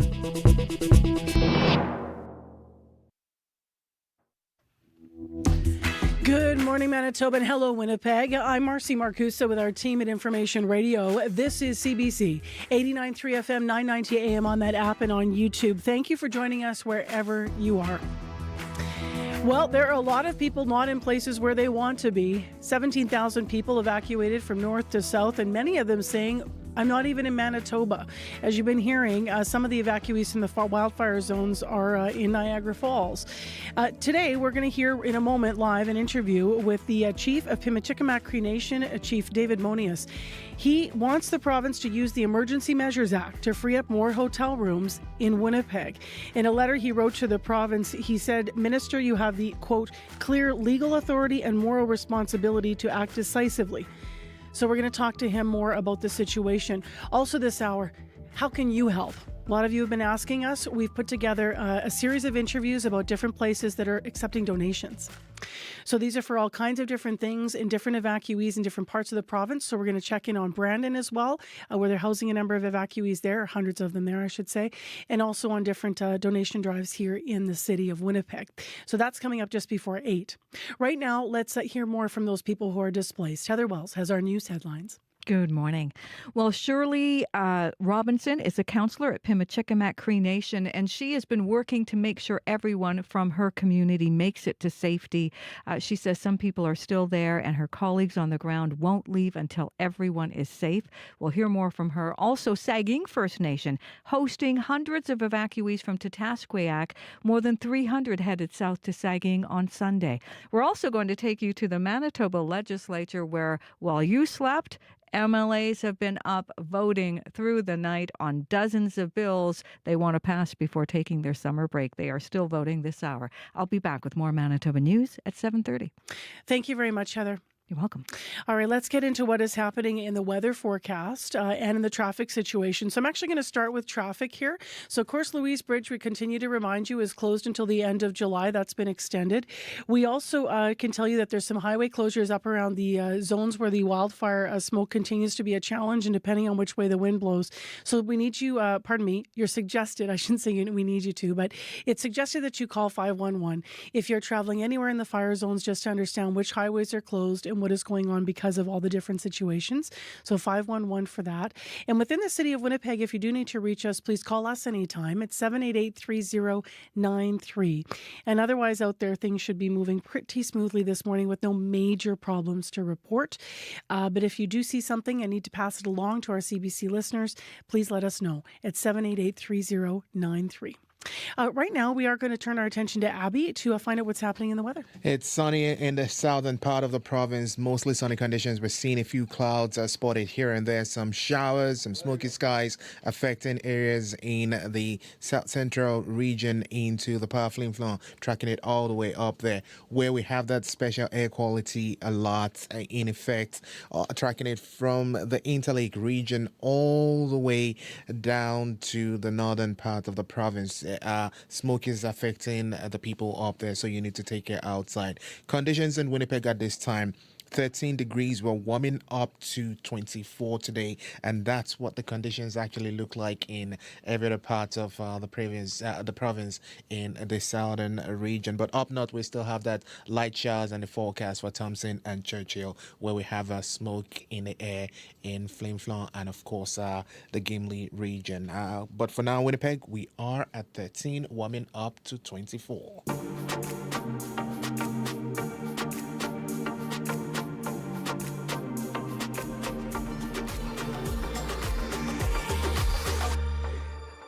Well, Chief David Monias is still in his community, although an evacuation order for Pimachikamak Cree Nation has been in effect for days. Many people are still struggling to leave the Northern First Nation. Others have been left behind to, of course, take care of pets and, of course, fight the fires. Chief Monias, though, is trying to change a lot of this. He's trying to change where people are landing. Over the last few days, he's been working alongside emergency crews as they evacuate people. He says he won't leave Pimachikamak till everyone has been evacuated. And as you heard, he is now pressing the province for open up more accommodations. He's asking for the Emergency Measures Act to be enacted to free up specifically more hotel rooms in Winnipeg. And we've reached him now by phone to get an update on how everything is going in Pimachikamak. Good morning. Good morning. Thank you for having me. So before I get to the Emergency Measures Act and the challenges with people finding space, can I ask you what is it like in your community this morning? This morning it's still the same. It's cloudy, but it's also I can't say it's cloudy. So I mean it's smoky, and it was raining ash last night a bit. So it was windy, but right now it's calm winds a little bit, which is really good for us and our firefighters to be able to tackle that, because they got pulled out last night and yesterday because we had really strong winds and it was flaring up the fire. So just give me a sense of that, of firefighters who are still there. Are they able to catch any moments of rest in between all of these, moments when the wind shifts? Yes, we had made sure that they had some rest in their last night about 12:30. I think they were told to go to bed and make sure they get some energy. While we put our fire spotters and our fire patrols are out and our security are out to make sure their roles are changed to look for embers, as we had one flying in about the size of my hand. We flew about 20 kilometers and it was still fair warm and to the touch, which means that all the fire embers are flying and then starting new fires. That's what we're scared of. Yeah. How far is the fire from the community then at your last report? Last check, it was about last night, about 13.6 kilometers from us. We had moved west and then came this way towards Jenbeg. So it's on both sides of Jenbeg, which is our hydro dam. And that's what we're kind of scared of, that is on the mainland now, which is on the same land as we are. So, and it's moving west and blowing a lot of smoke. And we also have the other one that's moving north to the north, and it's coming. If it keeps going the same way, it'll go north, and it'll come at us from the north. So it's kind of surrounding us. Yeah. How many people are still there then? Right now, last count, we found all the people that we need to get out. We saw about 50, I think we have, and about 66 essential workers, including myself and we'll be rounding those people up with our CMP and our security and safety officers. We'll be going around to make sure they get on a plane. Okay. And that'll be the last ones, and then there'll be just mostly us and the firefighters. So to be clear, you said it'll be you and the firefighters mostly left, so a handful of officials. But right now there are 66 essential workers and then 50 others, like community members. Is that correct, Chief? That's correct, yes. Okay. So you're trying to get those 50 people still out, and then some of the essential workers will go with them, or all those people will stay back? Yeah, we sent out half of our essential workers last night. So they were on a bus to North House, and they'll be picked up by a Hercules in North House, because the Hercules tried to land twice yesterday, and they couldn't land due to the heavy smoke. One of your last posts on Facebook, I mean, when we think about the last 24 hours, you posted at one point, evacuation now, in big letters. What pushed you to put that up last night? Was that in a particular moment, or was that earlier in the day? That was during, we went to see, in late night, about 5 o'clock, we took off. So we went to see the fire by Sandbank, and then we didn't realize that the fire had jumped the lake and landed onto the mainland, and then we see the fire, and it was just rolling over on top of the trees. And it was heading towards our transmission line. I still have power here, so I'm glad it may have survived it. And it's going to roll over towards the other escape road, which would cut off altogether, and even to North House. And we only have boats, but they can only take about 106 altogether safely. And so we were preparing for our escape there, and those are all ready, and they're all equipped and with food and things like that. So we had to really get people now out, because it's really hard to focus on the strategies for fighting this fire when you have to worry about lives that people that are still here that are not trained or not as active to be able to move. Now, are people always in these situations? There's people, and you can understand it, who just want to stay home. They want to stay there. They kind of stick in and they say, I want to be here. And you really have to encourage them, like, you need to go. Is that the situation in Pimachikamak right now with those remaining residents, or are these people that just that there's been a challenge getting them out because somehow there's been a challenge getting the help that you guys need? Well, I think that's one of the things, is that they want to bunker down and think that they can survive it. But if those fire embers come in and we have shingles for our roofs and stuff like that, and they can get on fire, and they don't understand the dynamics of what the fire does and how it behaves and what it can catch on fire. And I think that's one thing. But the other thing, so they feel like they're safe in their homes and stuff like that, right? But the other thing is that it's hard to plus out some of the people that are not, say, we have some people here that do drug dealing, that do gangs and stuff like that. They kind of stick around and said, you're not going to come and get me. But we are, and we identify those because they still have about 3 children, I think, we have in the community. So that's scary to have those kids there. But the other thing is that enforcement. We need to have enforcement when there's an evacuation, that if you have to leave, then people can be forced to leave for their own safety and also for our safety, because if we have to try and rescue somebody and move people, it endangers our lives as well. So where do you hope that enforcement might come from to make evacuations more swift and effective in this moment? Like, what are you learning from that would help to get people out faster? Well, it would have been good to have more RCMP deployed over here so they can do more enforcement, but also to give them that safety net to say, okay, yeah, you can arrest these people if they don't want to move for their own safety. And maybe even the army to come there. They're going to come here and they're going to went door to door and stuff like that. I mean, thank God for the Hercules, but it would be nice to have the army come to help us out on the ground. I want to turn our attention now to your ask here. That you want the province to use the Emergency Measures Act to free up more hotel rooms in Winnipeg. Tell me what prompted you to seek this, and what you're hoping the province might do. Well, one of the things that I see so many fires out there, we have a provincial evacuation, provincial state of emergency. So I know a lot of our communities and a lot of our chiefs are expressing the same thing, saying that hey, we need more help. We need to do this. And I keep seeing the posts of people that are struggling out there, and then it seems like that they're not really moving forward to try and help us out. It seems like there's too much bureaucracy, too much jurisdiction, too much political and policy are in place, and they're still stuck in that, and it bogs it down and bottlenecks everything that we're trying to do. It's not going smoothly as we should, and they need to rethink that. And the only way that they do have tools, including the federal government, is they have the Emergency Act, and that allows them to do more flexibility and creativity and be able to cross boundaries and do what they need to do to help us out, including forcing the hotels to open up the rooms so the factories can be put there instead of being put in arenas and stuff like. I appreciate the help that we get, and I love the fact that our people are stepping up to house us.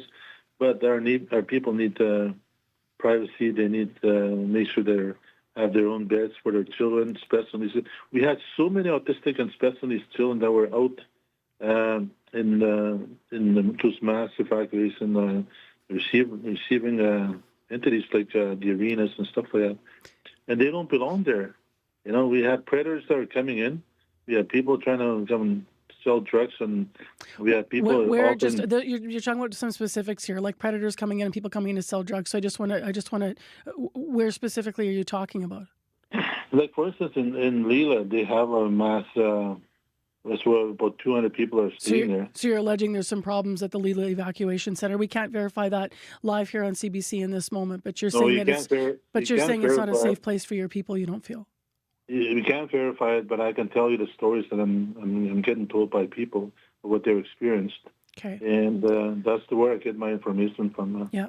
So you're saying to the province, and the Premier has said that 1,000 new spaces will be opened up. We don't have a lot more detail. We'll have to hear today where people might be able to be moved. I do want to ask you before you go, Chief Monius, how long will you stay there? Because obviously you're talking to us, but I mean, what is your threshold before you leave and say it's too dangerous? Well, I think that we're almost done and we're almost ready to leave. And then the only people that are going to be here left is the firefighters. I mean, they're trained and all that stuff. We have discussed that we're me and the mayor for the adjacent community that we will be on the flights once we are in ascertain that everybody's safe and then we're going. And we'll get going as well. And it'll be just the firefighters so they don't have to worry about anybody, but do their job. Thank you very much for being with us live once again, and stay safe there, please. All right, thank you. That's Chief David Monius in Pimachikamak Cree Nation, rather. By the way, later this morning, leadership from a group of Northern Manitoba First Nations, a number of them will be raising concerns about the lack of basic emergency equipment in their communities during this time. So Chief Monius alluding to some of that. And we're going to hear more from other leadership later this morning. It is 7:25 a.m. You're on CBC. I'm Marcy Marcusa with our team here at the show, 89.3 FM, 990 AM on the app and YouTube, wherever you're listening.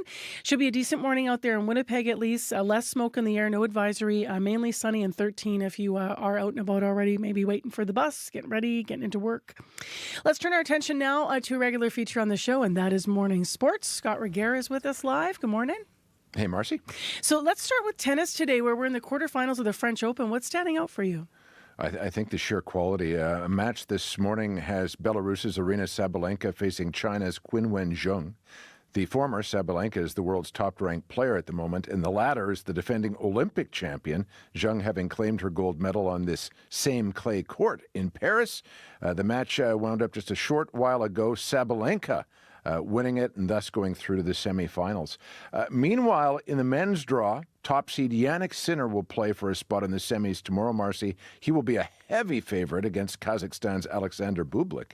But spare a thought for Bublik. He has been on the tour for many, many years. He has never gotten to this stage of a Grand Slam before, and he says any success he is having is without compromise. Will I put my life and health on the line to have a maybe? No. But I will continue my path because I think I prioritize tennis and the life in the equal way. So for me, it's a 50-50 relationship. So it's not like tennis takes 90 and then if I can walk at the age of 40, it's okay. No, it's not. I just hear that and I think about Rafa Nadal for all the incredible things he did in his career. He can barely walk now, especially on one of his feet. He played too much and too many injuries. Bublik, meanwhile, is a guy who got eliminated early this spring at the Indian Wells tournament in California. And rather than racing off to the next tournament, as pretty much everybody does, he said, no, I'm going on a road trip. And he got in his car and went and explored the Southwest desert land. So just find that kind of refreshing in today's day and age. Let's switch tone here because we have to talk about a darker story, one that's affecting several tennis stars and women athletes in other sports as well, Scott. Yeah, and stalking. It is something former U.S. Open champion Emma Raducanu has been dealing with, unfortunately. She broke down in tears at a recent event, Marcy, where a man who had been following and harassing her had to be removed from the stadium. More and more, though, these stalkers are staking out female sports stars at airports. This includes American sprinter Gabby Thomas, a triple gold medalist at the Paris Olympics. It's 3 to 6 of them, middle-aged, are going to show up and harass me. They asked me to sign a bunch of these photos and pictures of me, like 40 of them. I don't know what they're doing with them. What scares me is that they have my flight information. Even when I don't even know what time I'm flying out sometimes, I don't tell anyone my flight information. I've changed all my email passwords. I don't know if they're hacking me, but they get really aggressive and hostile if I say no. And when I'm by myself, it's really scary. Also scared is Livy Dunn, a former collegiate gymnast who appeared on this cover of Sports Illustrated swimsuit issue. She says she is frequently staked out at airports. Part of the problem is how lucrative autographed memorabilia has become. With Dunn's signature on her SI cover, it can immediately be sold online for more than $1,000. But it is the aggressiveness of the group of men when they don't get the autographs they're seeking that is particularly worrying. Let's finish on a positive note. And positive is actually not a word we've used much when we're talking about the Jays. Not for the last decade. While Mark Shapiro and Ross Atkins have been in charge, they haven't won a single playoff game under their watch, after all. But is that about to change? The Jays, Marcy, are on a 5-game winning streak heading into tonight's contest against the visiting Phillies.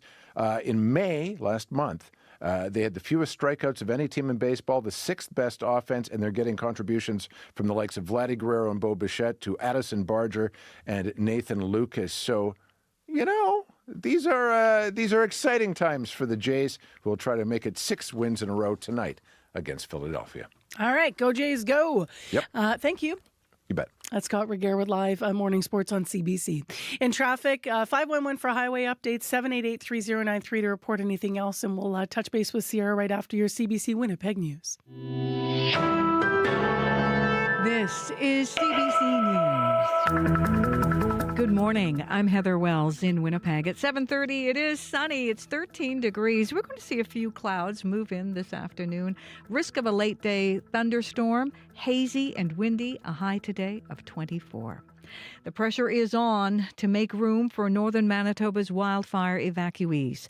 The chief of Pimachikamak Cree Nation wants the province to use the Emergency Measures Act to free up more hotel rooms in Winnipeg. The province says it is working with the Manitoba Hotel Association to assess how many rooms will be available. The association says its members are ready to help.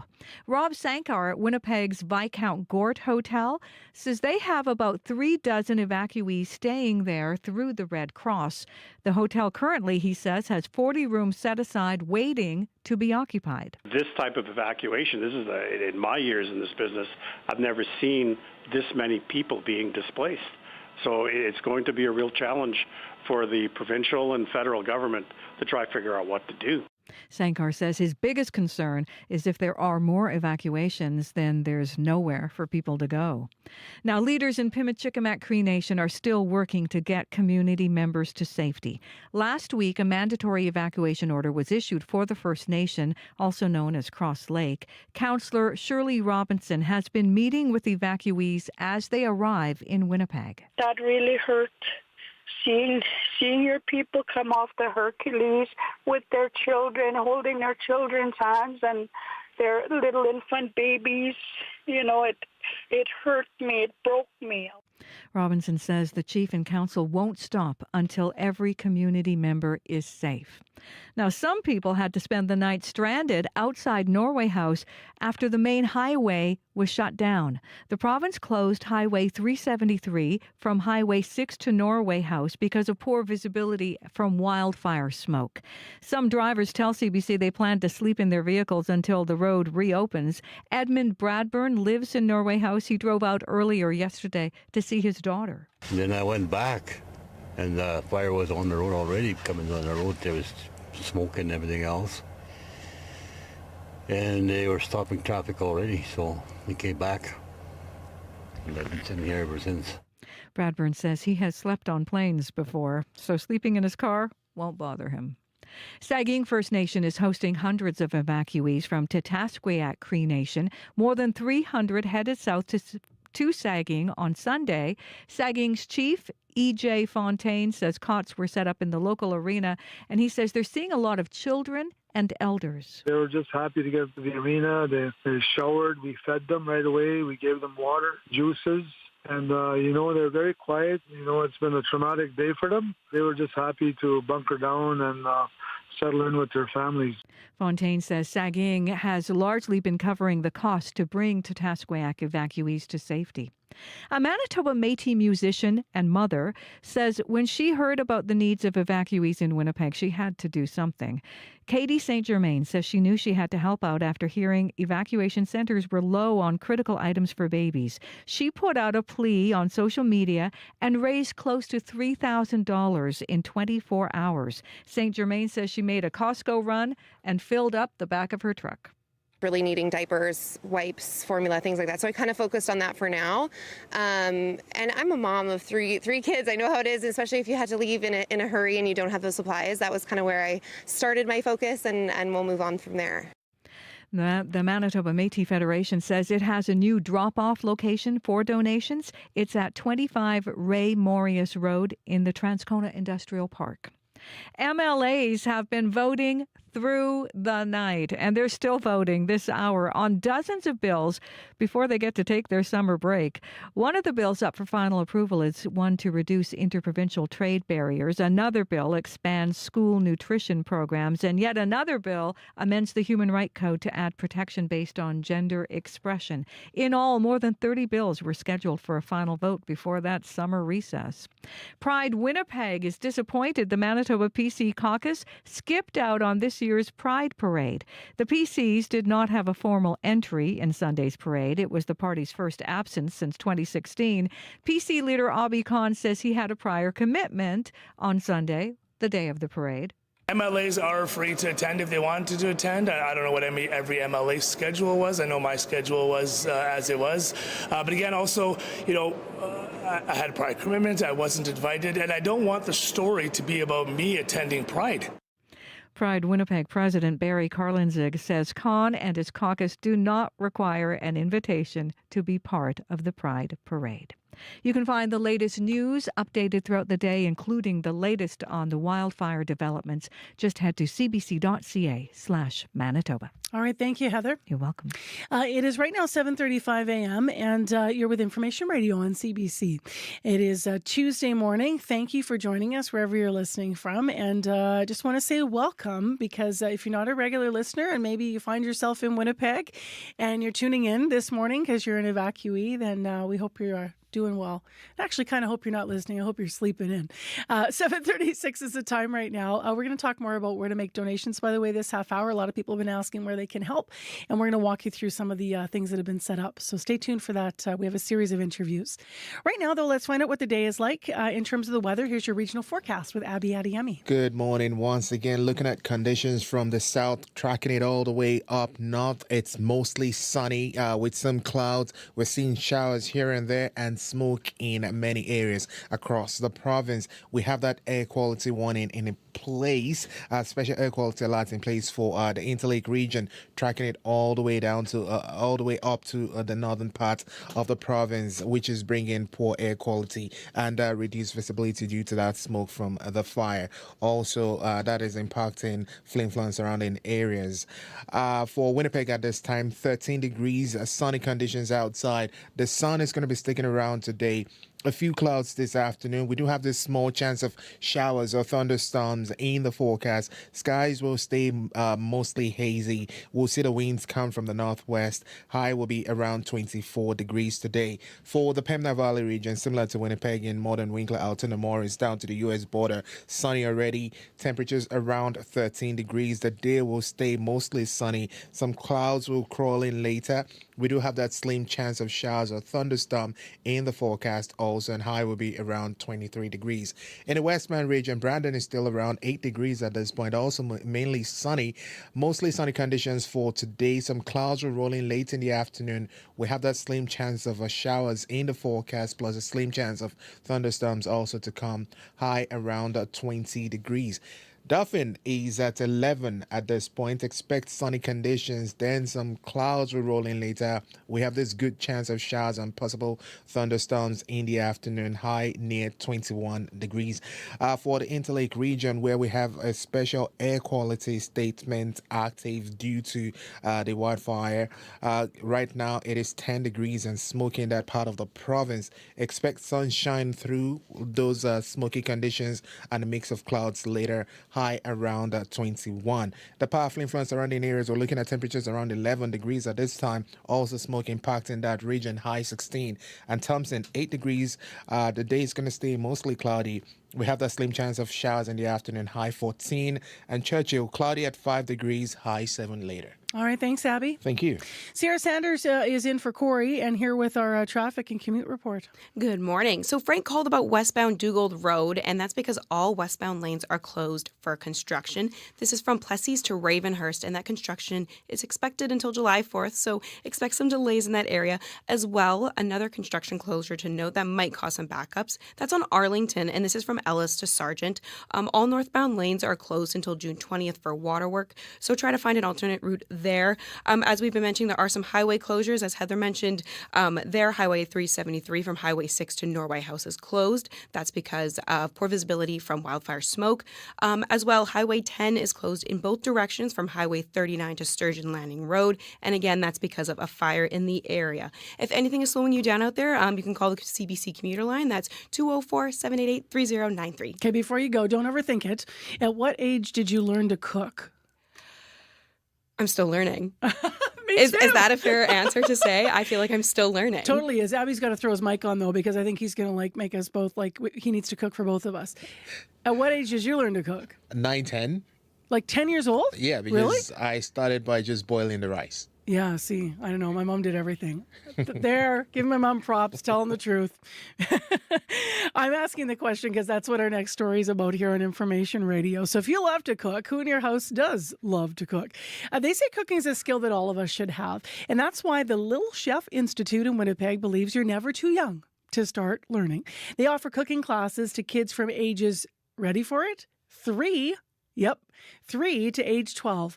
CBC's Jim Agapito recently attended one of their classes to meet some of the young chefs.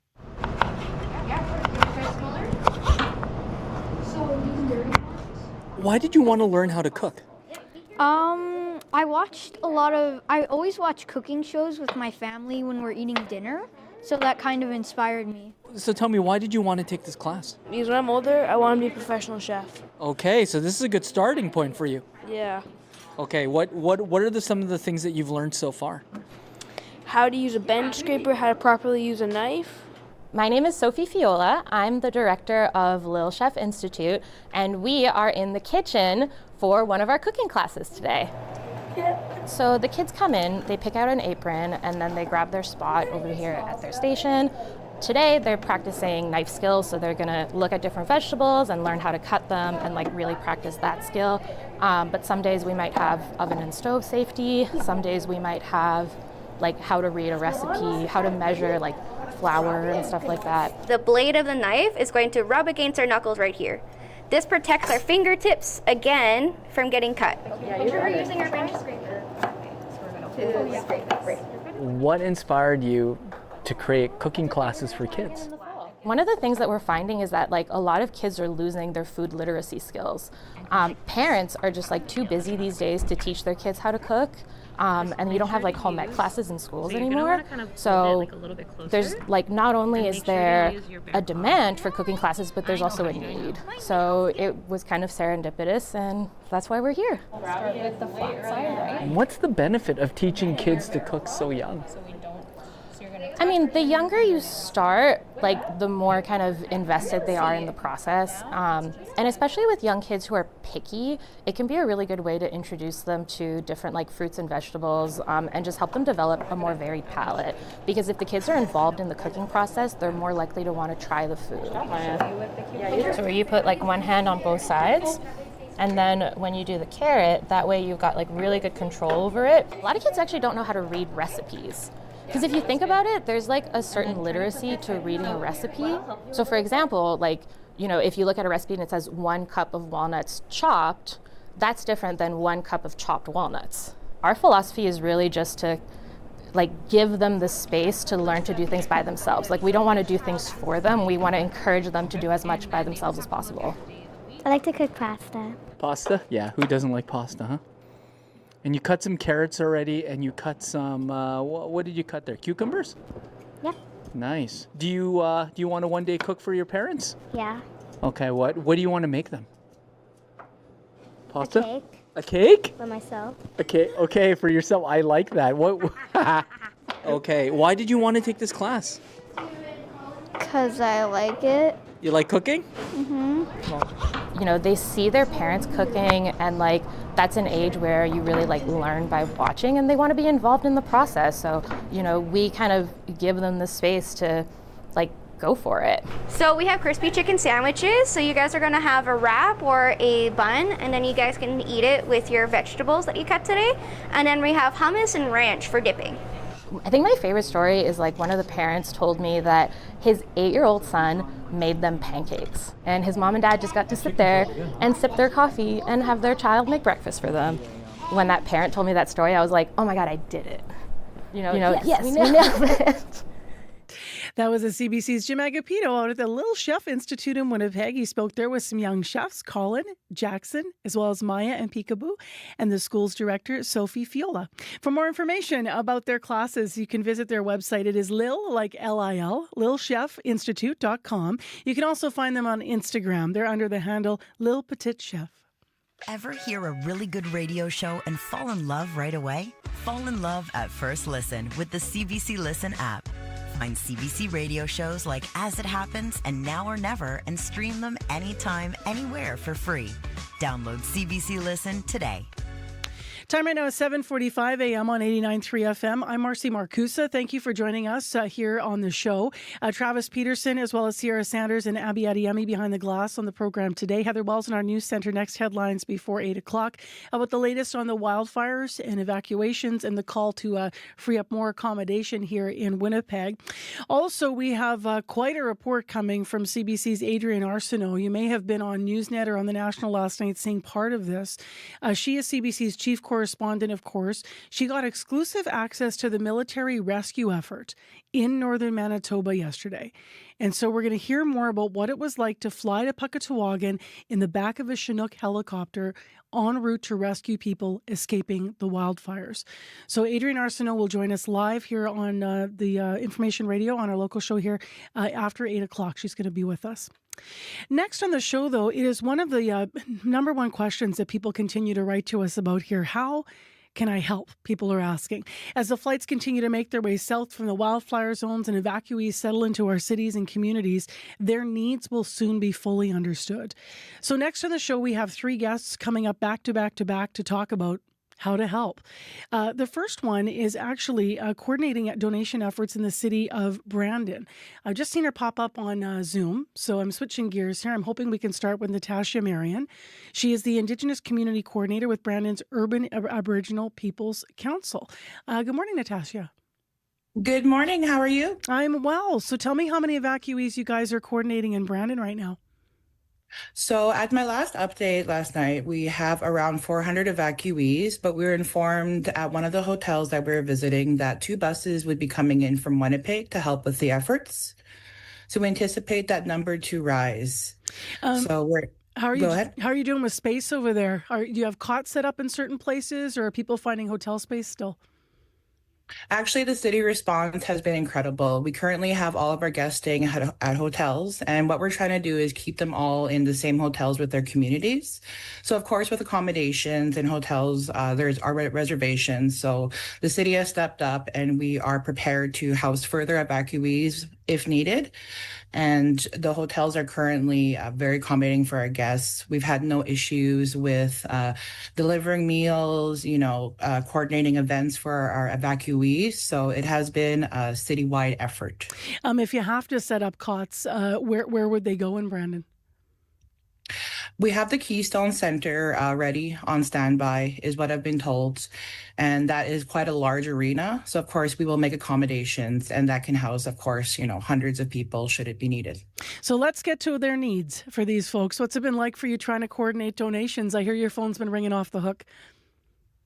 Yes, not only mine, but several community members. I'd just like to commend our local branches of our institutions and organizations here, because we've had such a centralized, concentrated effort.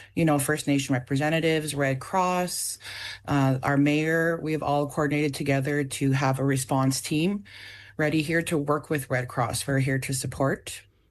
And is there a main drop-off area and for donations in Brandon, or are they sort of all over the place? Like, if people are listening, what do you need, and where should they go with the things they might have to help with?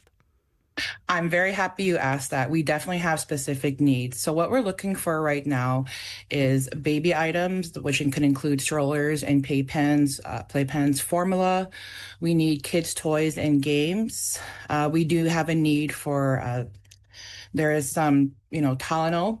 If that's something that people can donate, those little 10-pack bottles, that would be very helpful.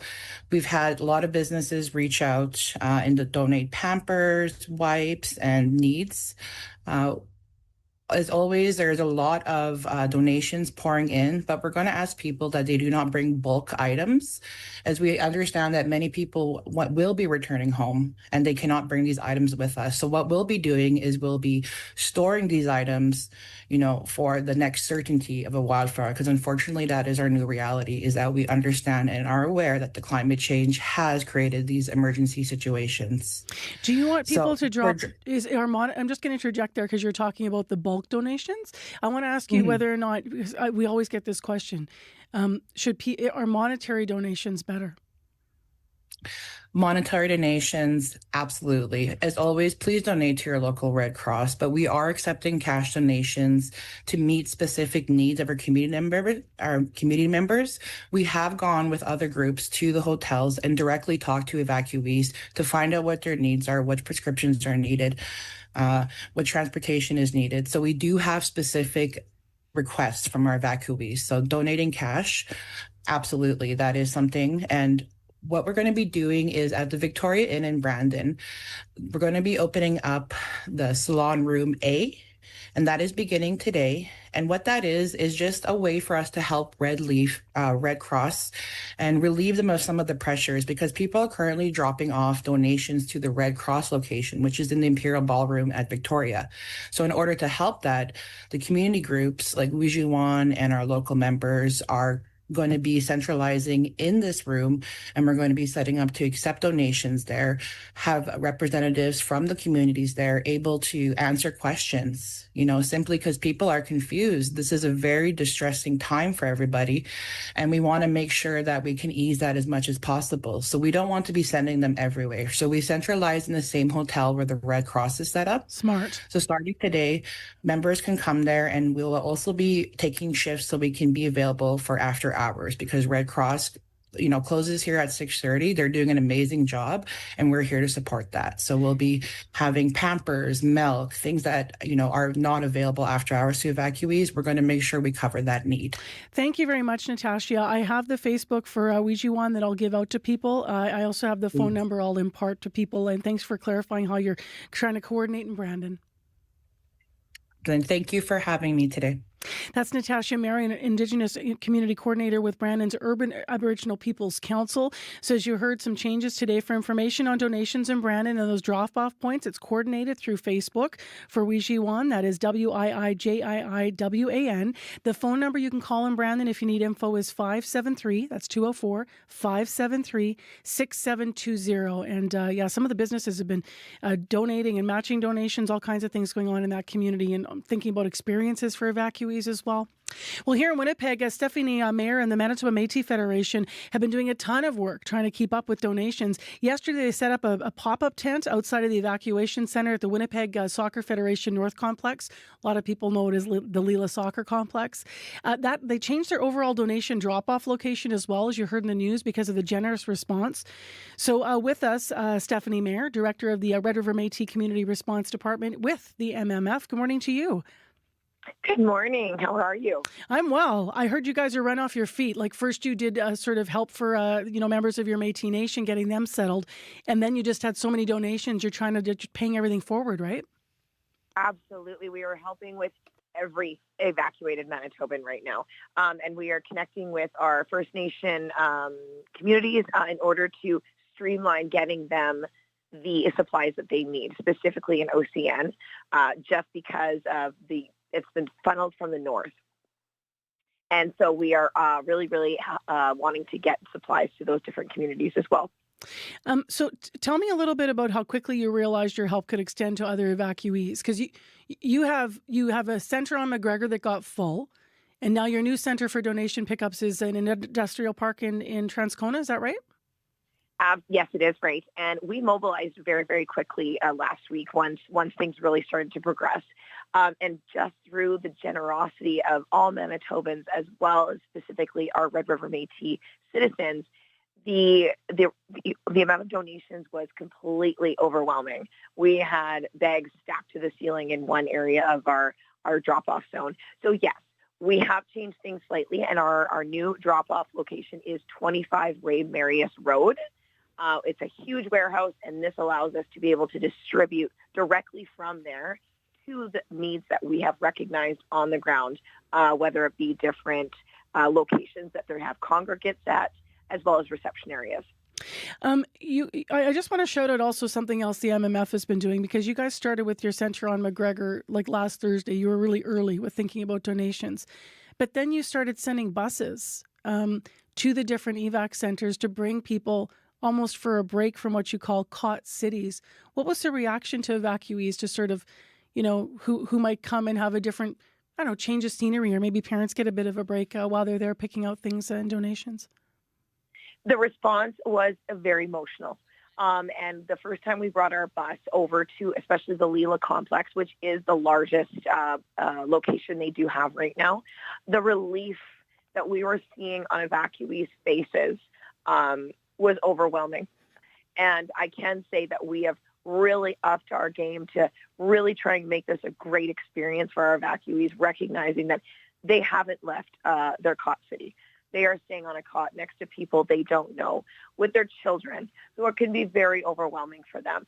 So they are getting on our bus. We have water, we have drinks, we have snacks for them, trying to create the real traditional Métis experience for them. Fiddle music is playing, and then we arrive at our 406 McGregor, which is where our reception and donation center is, and just the look on their faces when they get to walk in that building, have a hot meal, and then go into our donation area, which is spread out quite significantly and organized in a fashion that makes almost a shopping experience for them.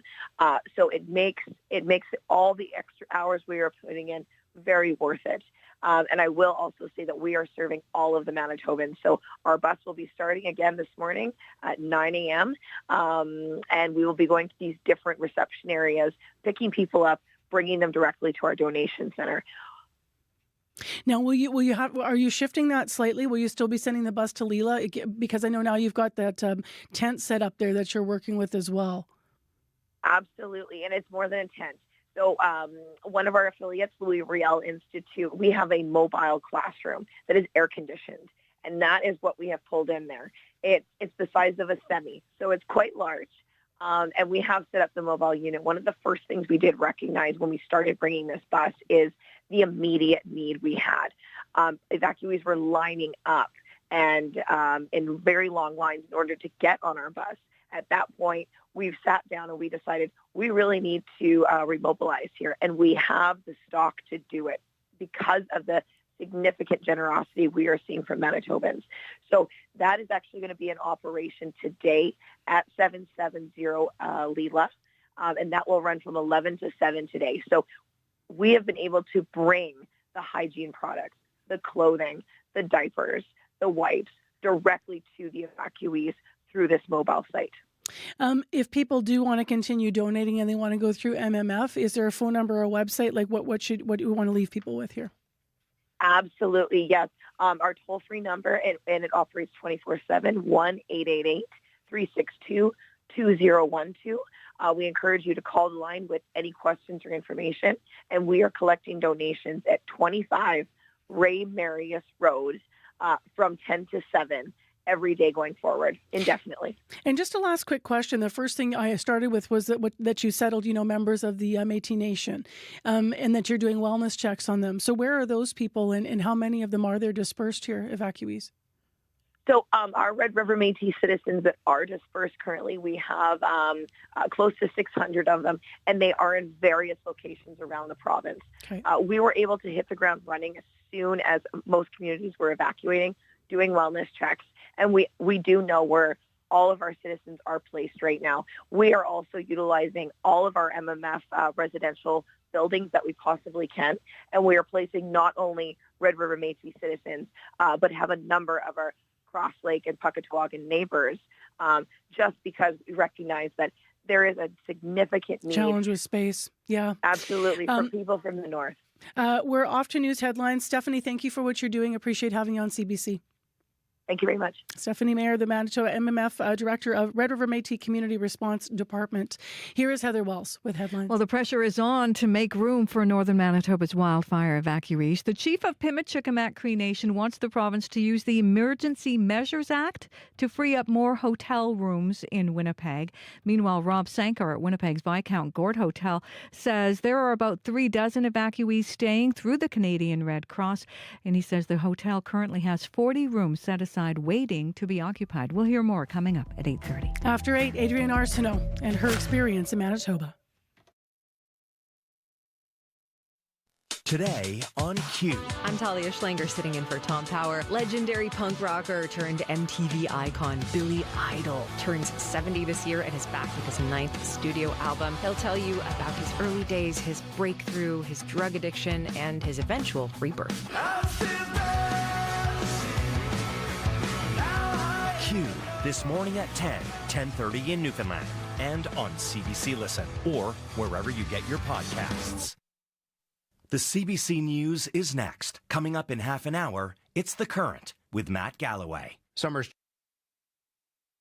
of maybe, just maybe, a little bit more time to read. From blockbuster novels to nonfiction, we'll bring you recommendations for what to put on your summer reading list. It's coming up on The Current.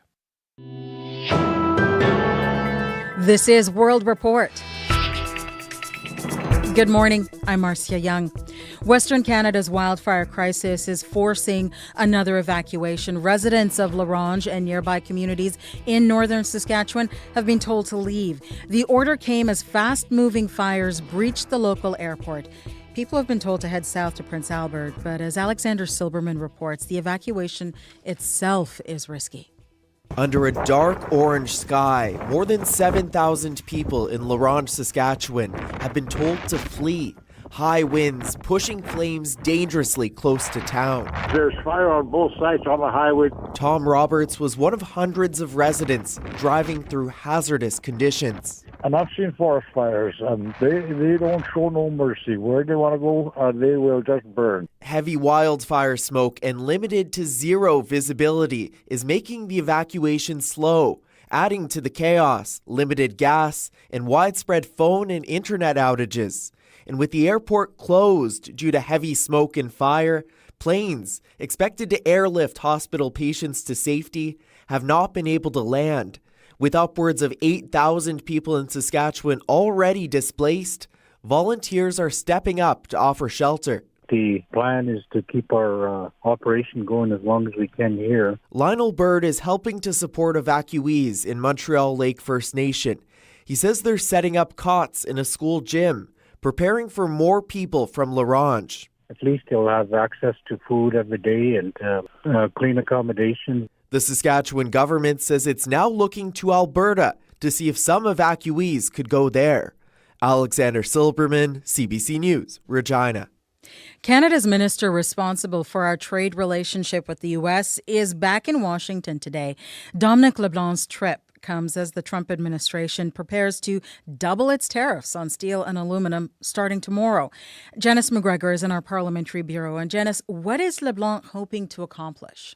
He's been the minister working to build relationships with the White House since the inauguration last January. Now, prior to this latest escalation, there was even hope that Canada might be able to negotiate a reprieve from the sectoral tariffs on its steel, aluminum, and automotive industries before the G7 leaders meet in Kananaskis later this month. Then came that legal decision last week, which threatened to upend Trump's global tariff strategy. And then his response, this threat to double his steel and aluminum tariffs. Dominic LeBlanc told Power and Politics last night the Trump administration remains under pressure from the harm it's inflicting on its own industries. There are American businesses that would simply not be able to afford basic elements in their manufacturing, whether it's Canadian steel, aluminum from Canada.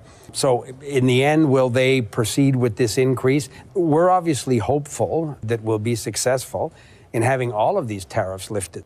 Canada's talks are supposed to be about reimagining a broader economic and security partnership with the U.S. If these metals tariffs escalate, that's a step back, not forward. Donald Trump has also been pushing Ottawa to do more on border control. The Carney government is taking more action today, introducing legislation in the House as early as this morning. What more can you tell us? When Canada was first hit with tariffs premised on there being a drug crisis at the border, remember the then Trudeau government tried to head them off last December with a $1.3 billion border security package. There were elements of that. The new fentanyl czar specifically assigned to the problem, the changes to how the Border Security Agency would operate. But those require legislation to fully implement. At the time, opposition Conservatives said they'd support a bill to strengthen the border. We'll see today when it's introduced whether their earlier commitment stands, but they were still raising the need for action on the drug crisis in the House yesterday. Thank you, Janice. You're welcome. The CBC's Janice McGregor in Ottawa. The Hamas-run health ministry says at least 27 people have been killed near an aid distribution center in Gaza. It is the second deadly incident at a humanitarian aid site in 3 days. Gaza officials say the Israeli military opened fire on people who were waiting to get access to the hub.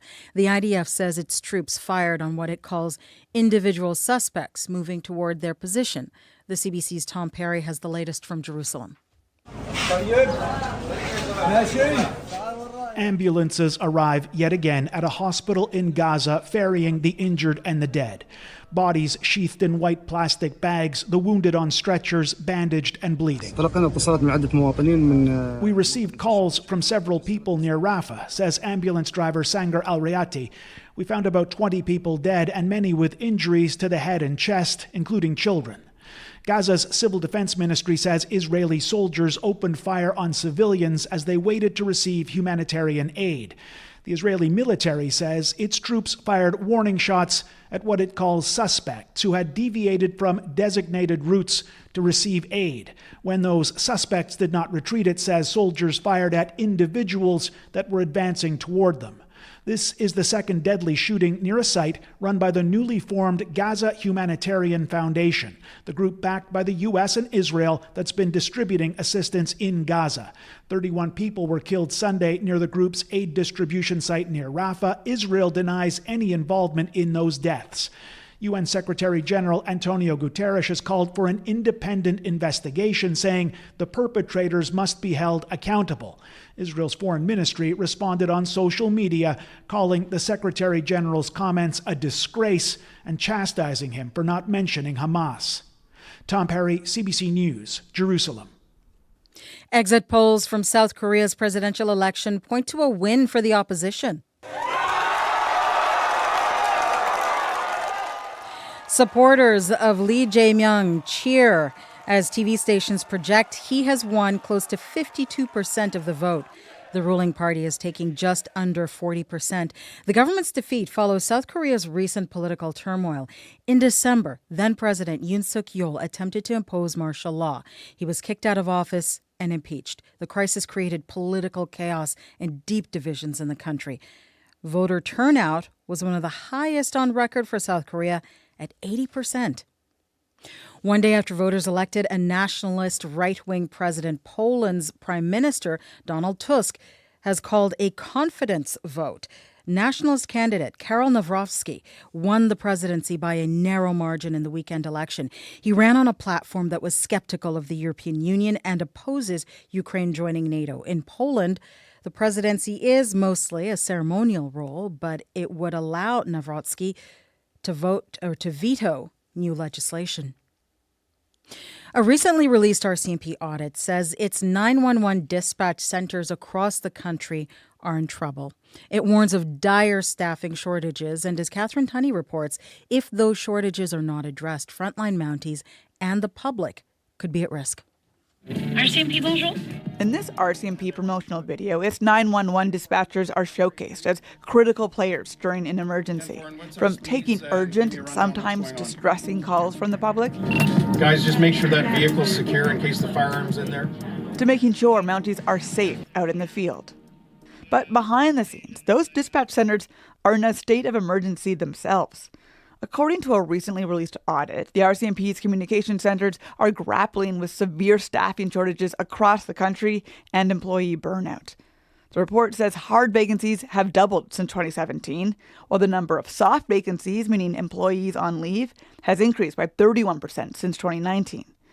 The RCMP's own audit warns if things continue, both Mounties and the public are at risk. Without us, there isn't much public safety within Canada. Kathleen Hepburn has been raising the alarm for years as president of the union representing RCMP dispatchers. She says it's a matter of time before tragedy strikes. And it could be a terrorism thing. It could be a natural disaster. It could be something like the mass casualties in Nova Scotia. And we're not going to have enough people at all. Hepburn says dispatchers need more mental health supports and should be classified as a public safety occupation, which would allow workers to retire earlier. The RCMP and the Federal Minister of Public Safety were not available for comment, although the RCMP did say it accepts the audit's findings. Catherine Tunney, CBC News, Ottawa. This hit from 1987 keeps coming back. I'm never gonna give you up. I'm never gonna let you down. Never gonna run around and desert you. That is British star Rick Astley singing his hit Never Gonna Give You Up with the Toronto group Choir, Choir, Choir. His hit song has now hit 1 billion streams on Spotify. It is a major feat, given the song was released more than 20 years before Spotify was even launched. Inside we both know what's been going on. I think you've been rickrolled. And that is the latest national and international news from World Report. I'm Marcia Young. Don't tell me you're too bright to see.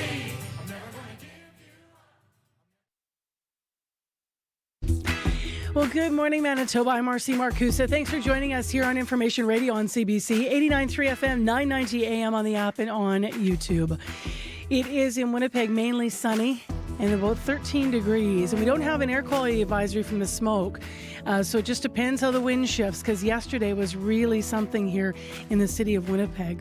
Well, we're going to take you north today. We're going to talk to CBC's chief correspondent, Adrienne Arsenault, who got exclusive access to the military rescue effort in northern Manitoba yesterday. She flew to Pukatawagan in the back of a Chinook helicopter en route to rescue people escaping the wildfires. So we're going to hear more about her experience. She'll join us live here on the show. Also, this half hour, we just had a couple of interviews about where you can donate and how you can help.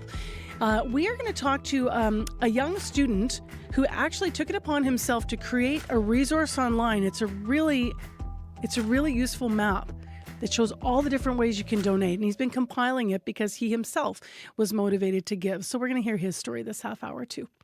Right now, let's go to Heather Wells for the very latest on the wildfire situation and what evacuees and leaders are saying. Heather. Well, calls to the province to use the Emergency Measures Act to free up hotel rooms for wildfire evacuees in Winnipeg. The call coming from the chief of Pimachikamak Cree Nation as more northern communities order their people out. Now, some people spent last night stranded outside Norway House after the main highway there was closed. The province closed Highway 373 from Highway 6 to Norway House yesterday because of the poor visibility from wildfire smoke. Some motorists tell CBC they plan to sleep in their vehicles until that road reopens. Our Brittany Greenslade is in that area. We're going to hear from her live coming up in our next local news at 8:30. Thank you, Heather. You're welcome. All right, let's get into the weather situation. Abby has the details today. It's a mostly sunny day across the province, but some areas seeing clouds and smoky conditions this morning. And we saw slight showers in Thompson and Churchill earlier. We do have that air quality statement in effect for the Interlake region and tracking it all the way to Flin Flon and surrounding areas. Right now, Winnipeg, we are at 14. We do warm to 24 later today. All right, thanks, Abby. Thank you. Traffic-wise on your morning commute, nothing new and major to report. Your regular construction zones, of course, Louise Bridge is down till the end of July to traffic, but not foot traffic. St. Vital Bridge down to one lane in both directions. I believe that's still an issue through that area and through the yield heading on to Pembina Highway. And, of course, no Arlington Bridge. So lots of bridge issues in the city. Outside the city, call 511 if you're worried about highways or you're not sure if they're open or closed due to smoke, especially in those affected areas of the province with wildfires. And the number to call us if you need to pass something along is 788-3093.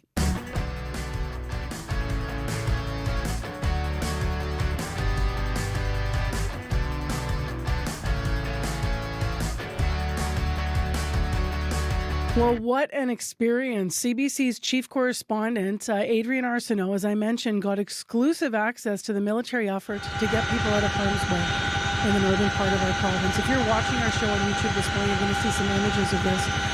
Yesterday, Adrian Arsenault in the back of this Canadian Forces Chinook helicopter flying between the Paw and Pukatawagan. On the way there, her team witnessed huge swaths of land on fire. She and her team saw firsthand a last-minute evacuation as well, pulling a family out of Puck, and then flew through a cloud of fiery smoke and ash to get out. Adrian's here live on the line with us to tell us a bit about this experience. Good morning. Hey, good morning, Marcy. How are you? I'm better than all these evacuees. I mean, I can't even imagine being stuck in these zones. What struck you on the way to Pukatawagan? I think, just so you know, like when we flew to Puck, the thought had been that they had completed the last of the evacuations. And so, as journalists, you're always like, listen, we're not going to take a spot on a helicopter if it's needed by somebody. And they said, no, you're okay. It's a Chinook. There's lots of space. This is our last look around, just so you fly over, you just make sure you've got everybody, you're in contact with people on the ground. It's one last chance kind of thing. Like when you leave a room, for example, and you're like, let's just make sure nothing is left behind. They want to make sure no one was left behind. So as we flew, expecting that we would just be looking, a couple things were immediately obvious. The winds are ferocious, and you can see from the air how sometimes that is very helpful. You can see it sort of blowing the fire back on itself, and then you can see how when it swirls and turns in a moment, how it leaps. So I think that was really frightening to see. I mean, it's such beautiful, beautiful territory, but when you see how the fire has jumped across inlets, it's terrifying. You see how it spreads, and also, I have never seen plumes go that high. We were at 8,000 feet on the way in, and the plumes were extremely high. And we'd had to climb that high because it was so smoky in the Chinook. We were climbing and climbing and climbing, and then it gets really, really cold. And so that's when they sort of pull the back door shut. And looking out the window, the plumes were still rising. So it's pretty alarming. You can read about it, and you can understand it intellectually, and then when the helicopter is choked with smoke effectively and it looks as bad as it is, you just can't help but think, what on earth is it like on the ground? Because it's bad. Some of the evacuees have been describing it like a disaster movie. It's kind of shocking almost to witness that, as you said, in person, and especially when you're fleeing it. What happened once you landed in Pukatawagan? Well, again, initially we weren't going to land, and a call came from the ground, the first responders who are there, because it's just sort of first responders who are on the ground still. And they said, listen, there's one more family. Can you come? So at that point, the fire's pretty close to the runway. So because it's a Chinook and it's very nimble, it was able to land in sort of a field. And out comes a man and a woman and a 4-year-old little guy. Immediately, the soldiers put their ear protection on them because these Chinooks are like super loud. And they just ran onto the Chinook with very little, like a bag each kind of thing. And we can't really talk when you're on that helicopter. It's so loud. So we were writing notes in our iPhones, exchanging back and forth. What's your name? Are you okay? Is your home okay? Why are you just leaving now? That sort of thing. And it's a family of a man who works in public works. And he had been staying as long as he could just to do his job, right? Just to make sure the community was okay. And then came a point where it was like, we got to go. This is mandatory at this point. We have to go.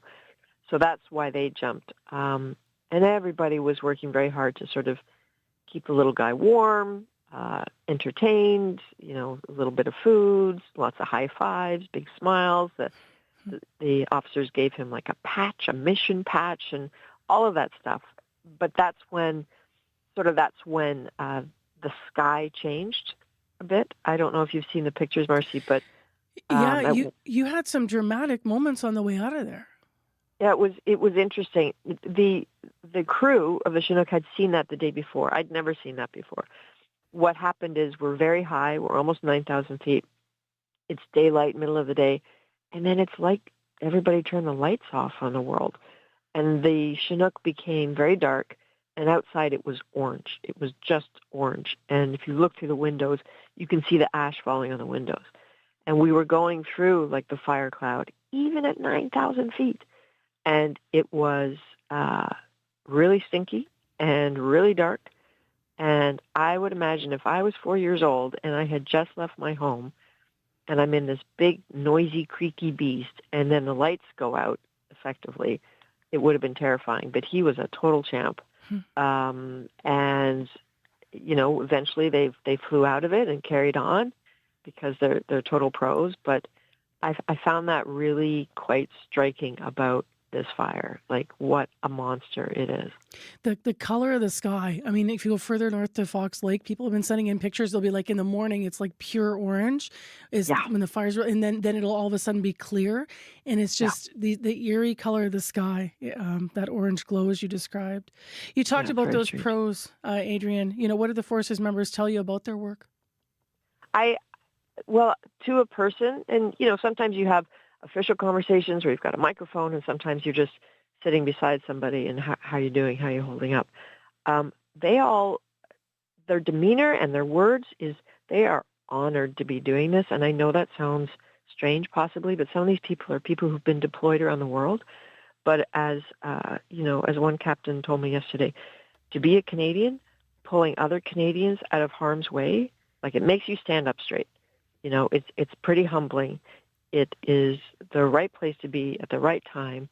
And I know, there have been all sorts of people saying they need to hurry. It hasn't been fast enough. And I think everyone that I've encountered from the military is like, yeah, we are going as fast as we can, and we won't stop. And they won't. And, on the tarmac at the PA, you look around and you see, those are Griffin helicopters, small ones from Petawawa. There's some from Quebec. There's the Manitoba Fire Service. There are Chinooks that have come from all over, some of which will have to soon go to Kananaskis for the G7.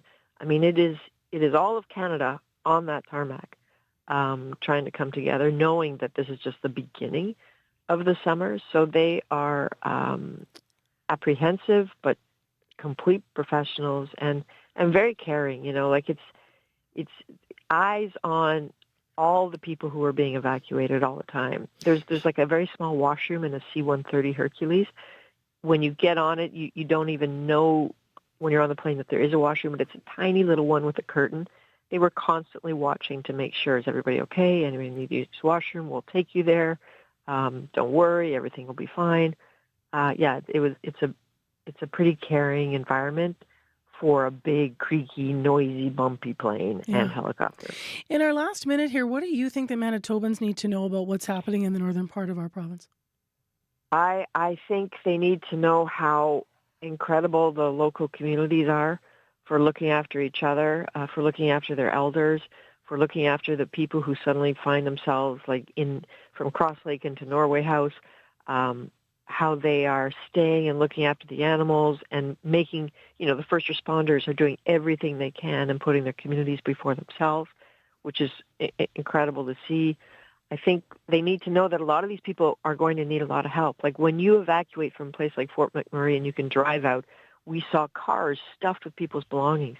This is a situation where people are leaving with like a bag and they don't know when they're going back. So they're going to need those big Manitoba hearts for a while because they don't have much, just what they can carry, and they have no idea where they were going. To a person, they asked me, "Where are we going?" And like a dummy, I said, "We're flying into Winnipeg." And they said, "Yes, thank you, we know that. But now where are we going?" And I didn't have an answer for them. Well, that's the question of the day. As we look at space and communities, and as much as people have been giving outreach, there's also such a need for more space. Hotels to open, lots of calls. Where are you going today? We are back at the base. We're going to Norway House because they kind of urgently need to evacuate a nursing home. And it's complicated to do that. You've got wheelchairs. You've got people with lots of medical needs. And so we haven't boarded the C-130 yet, but it will be kitted out to accommodate them and with lots of medical staff on board because they got to get out. Another important experience to report on. Thank you very much for giving us some time this morning. Certainly. You take care, eh? Yeah, thank you, you too. Adrienne Arsenault, CBC's chief correspondent and host of The National in Manitoba right now, as all eyes on the country are on our province as we continue to battle the wildfires. As wildfires impact our province, keep up to date with CBC. For the latest information, listen to CBC Radio 1. Visit cbc.ca/Manitoba or the CBC News app. For people who have a limited data plan or are running into spotty mobile service on the road, visit cbc.ca/lite. That's cbc.ca/LITE. 8:24 is the current time. It is Tuesday morning. Can you even believe that a week ago we weren't in a state of emergency? Like, wrap your head around that, Manitoba. In Winnipeg, it can be very overwhelming to figure out where and how to help, and also where to just drop off donations because there's so many different efforts underway. We heard about some of them before 8 o'clock. But my next guest on the show is Justin Fung. He's a second-year university student from Western University in London. That's where he's going. He's in Ontario studying computer science when he's there. Right now, though, he's done his course. He's home for the summer. He's a Winnipegger. So he's here in the city, and he's putting his computer science skills to good use to help those who want to help others. And he joins us via Zoom. Hi, Justin. Hi, Marcy. How are you? I'm well. So tell us what you've set up online to help people who want to donate stuff. For sure, yeah. So the Community Compass is just a live map that shows nearby community resources like emergency shelters or donation points. And so you can see what's closest to you. And you're also able to suggest new locations for me to put on the map as well. And so the idea is just to take all of the really great work that people all around the city are already doing and hopefully make it easier for others to find it and be able to support it as well.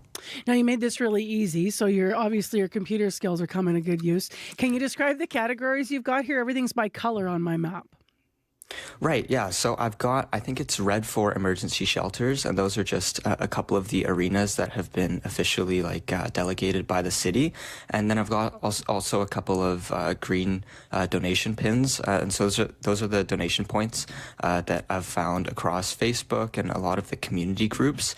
And so, yeah, those are able to, if you click on the website there, you're able to find all of the donation points and those sort of categories that are closest to you. Yeah, there's you've got 15 of them so far, and obviously that's going to continue to grow through the day. Now, you also have animal shelters that are accepting donations, I understand, and that's kind of where you started with this, right? Tell me about, your motivation to help. Right, yeah. So I do have a dog at home. We've had him for, I was just talking to my parents yesterday, actually, and we've had him longer.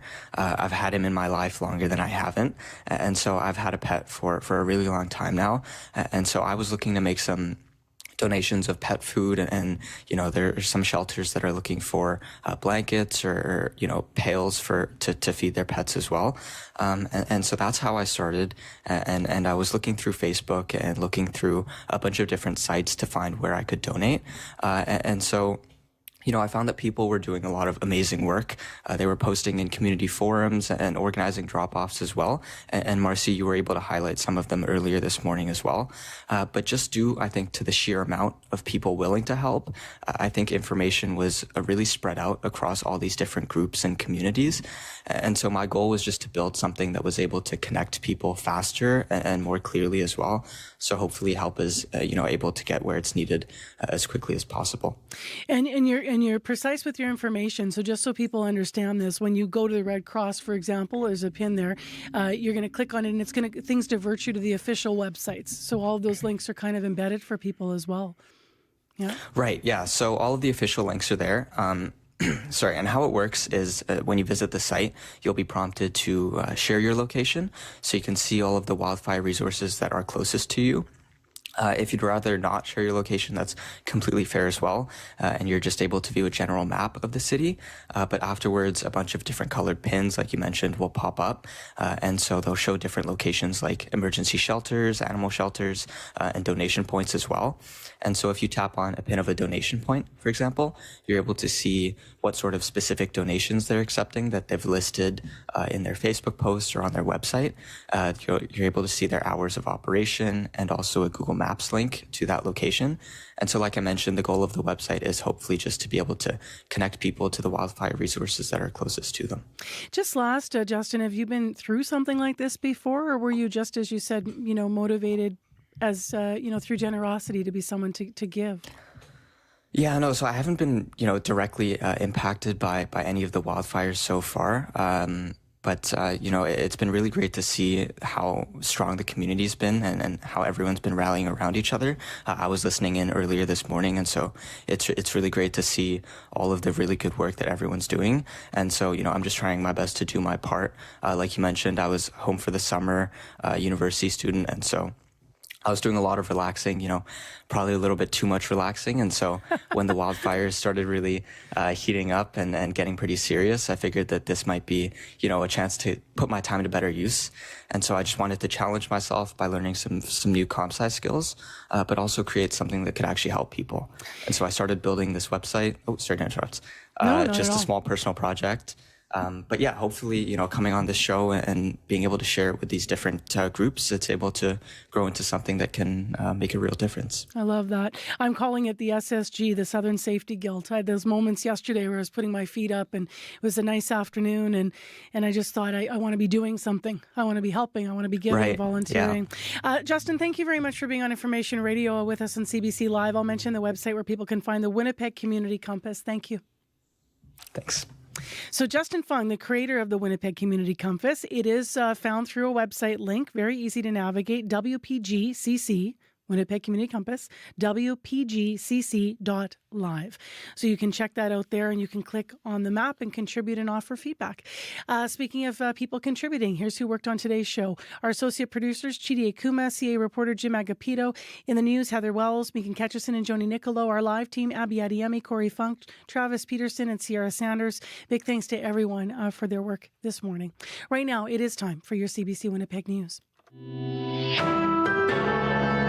This is CBC News. Good morning. I'm Heather Wells in Winnipeg. At 8:30, it's sunny, 14 degrees. We're going to see some clouds move in this afternoon. Risk of a late-day thunderstorm, hazy and windy today with a high of 24. Military evacuations in northern Manitoba continue this morning. The effort to get people to safety away from out-of-control wildfires. CBC's Brittany Greenslade is in Thompson right now and joins us live. Brittany? Well, in Thompson, the temperature has dropped, but the winds are whipping around, and it was last night those winds once again helped fan the flames along Highway 373 near Wabodin. And that's where we found some people hunkered down for the night. It's the turnoff from Highway 6 towards Cross Lake and Norway House, and it closed once again yesterday afternoon. Now, one man we spoke to is helping get his granddaughter out of the area. He was going to spend the night waiting for it to open. One truck driver also had the same plan. He's trying to deliver goods to the area, but spent the night in a gas station parking lot for safety. Others had food in their cars and had been there for hours. Now, as we made our way towards Thompson, the sky was unlike anything I've seen before. Smoke-choked and red, ash began to cover the windshield, and within minutes it was pitch black around us, like driving in the middle of the night throughout thick smoke. Moments later, we were out on the other side, and it was clear again, that darkness behind us. Now, here in Thompson, evacuees are waiting for news from their homes and to hear if wildfire crews are making any progress. Reporting live, Brittany Greenslade, CBC News, Thompson. What an experience. Thank you so much, Brittany. Well, as more northern Manitobans are forced out of their homes by wildfire, the question is, where do they go? The massive evacuation raising questions about whether there's enough hotel space. The chief of Pimachikamak Cree Nation is urging the province to use the Emergency Measures Act to free up more room for evacuees in Winnipeg. And the province says it is working with hotels to assess how many rooms will become available. Rob Sankar, general manager at the Viscount Gort in Winnipeg, says they have about 36 evacuees staying there through the Canadian Red Cross. And currently, he says, they have 40 rooms set aside waiting to be occupied. Sankar says his biggest concern is what would happen if more communities are evacuated and there's nowhere for people to stay. There's only so many hotel rooms available, and not all hotels could probably take them because they're too busy with functions, weddings. I mean, it's wedding season.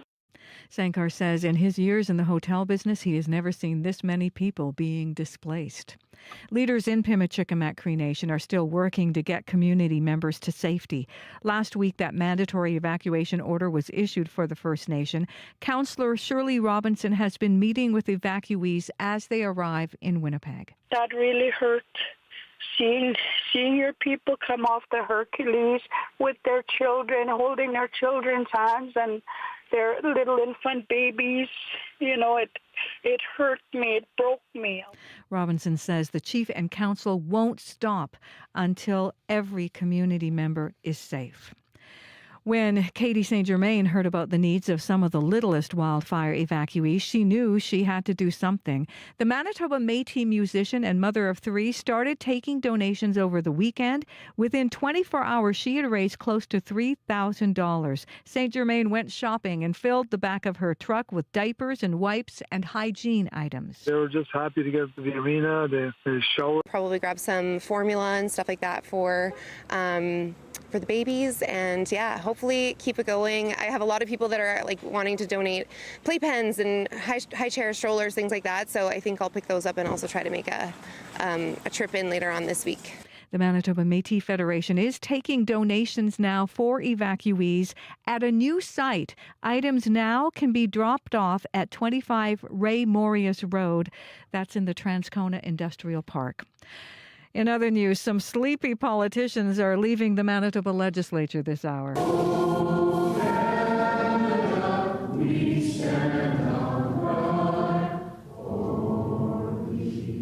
You can hear the fatigue there. Manitoba MLAs heading into the summer after staying up all night long voting. More than 30 bills were scheduled for a final vote before the summer break. It all started yesterday. One of the bills up for final approval was the one to reduce interprovincial trade barriers. Another bill expanding the school nutrition programs. You can find the latest on the wildfires as well as more Manitoba news as it's updated throughout the day at cbc.ca/Manitoba. Thank you, Heather. Quite a report from Brittany there. Wow. Yeah. Appreciate your work this morning. That's our news department, Heather Wells, and Brittany Greenslade, of course, who's in Thompson. We'll hear more from her through the day. I want to nod to something that's happening tomorrow on Radio Noon on the call-in, because we have done this before in times of flood, usually, not in fire, but it has to do with connecting Manitobans, person to person. What do you need? What do you have to donate? Or is it about sharing a story about a hero or someone who's helped you? As things start to evolve and change and most people make their way to safety here in southern Manitoba, we want to open the phone lines to be a service to connect you to what you need. So if you want to be part of that show, tomorrow it's a live call-in at 12:30 on Radio Noon, right here on 89.3 FM, or you can leave a message now. If you've got a story of a hero to share, or if you want to share something that you need or a donation effort you're making, the listener line for Noon is 788-3797. 788-3797 to leave a message. All right, last look at our weather, Abby. Sunny with haze across the province, and smoke is still affecting air quality in some areas from the southern part of the province all the way up north. Winnipeg right now 14, heading to 24. The south stays warm at 24 today. All right, thanks a lot, Abby. And thank you for listening, Manitoba. I'm Marcy Marcusa with our team here at Information Radio, your morning show on CBC. Take care, be well, stay safe, be kind, be generous, be welcoming, all that good stuff. And we will talk to you again tomorrow right here. The Current's coming up next.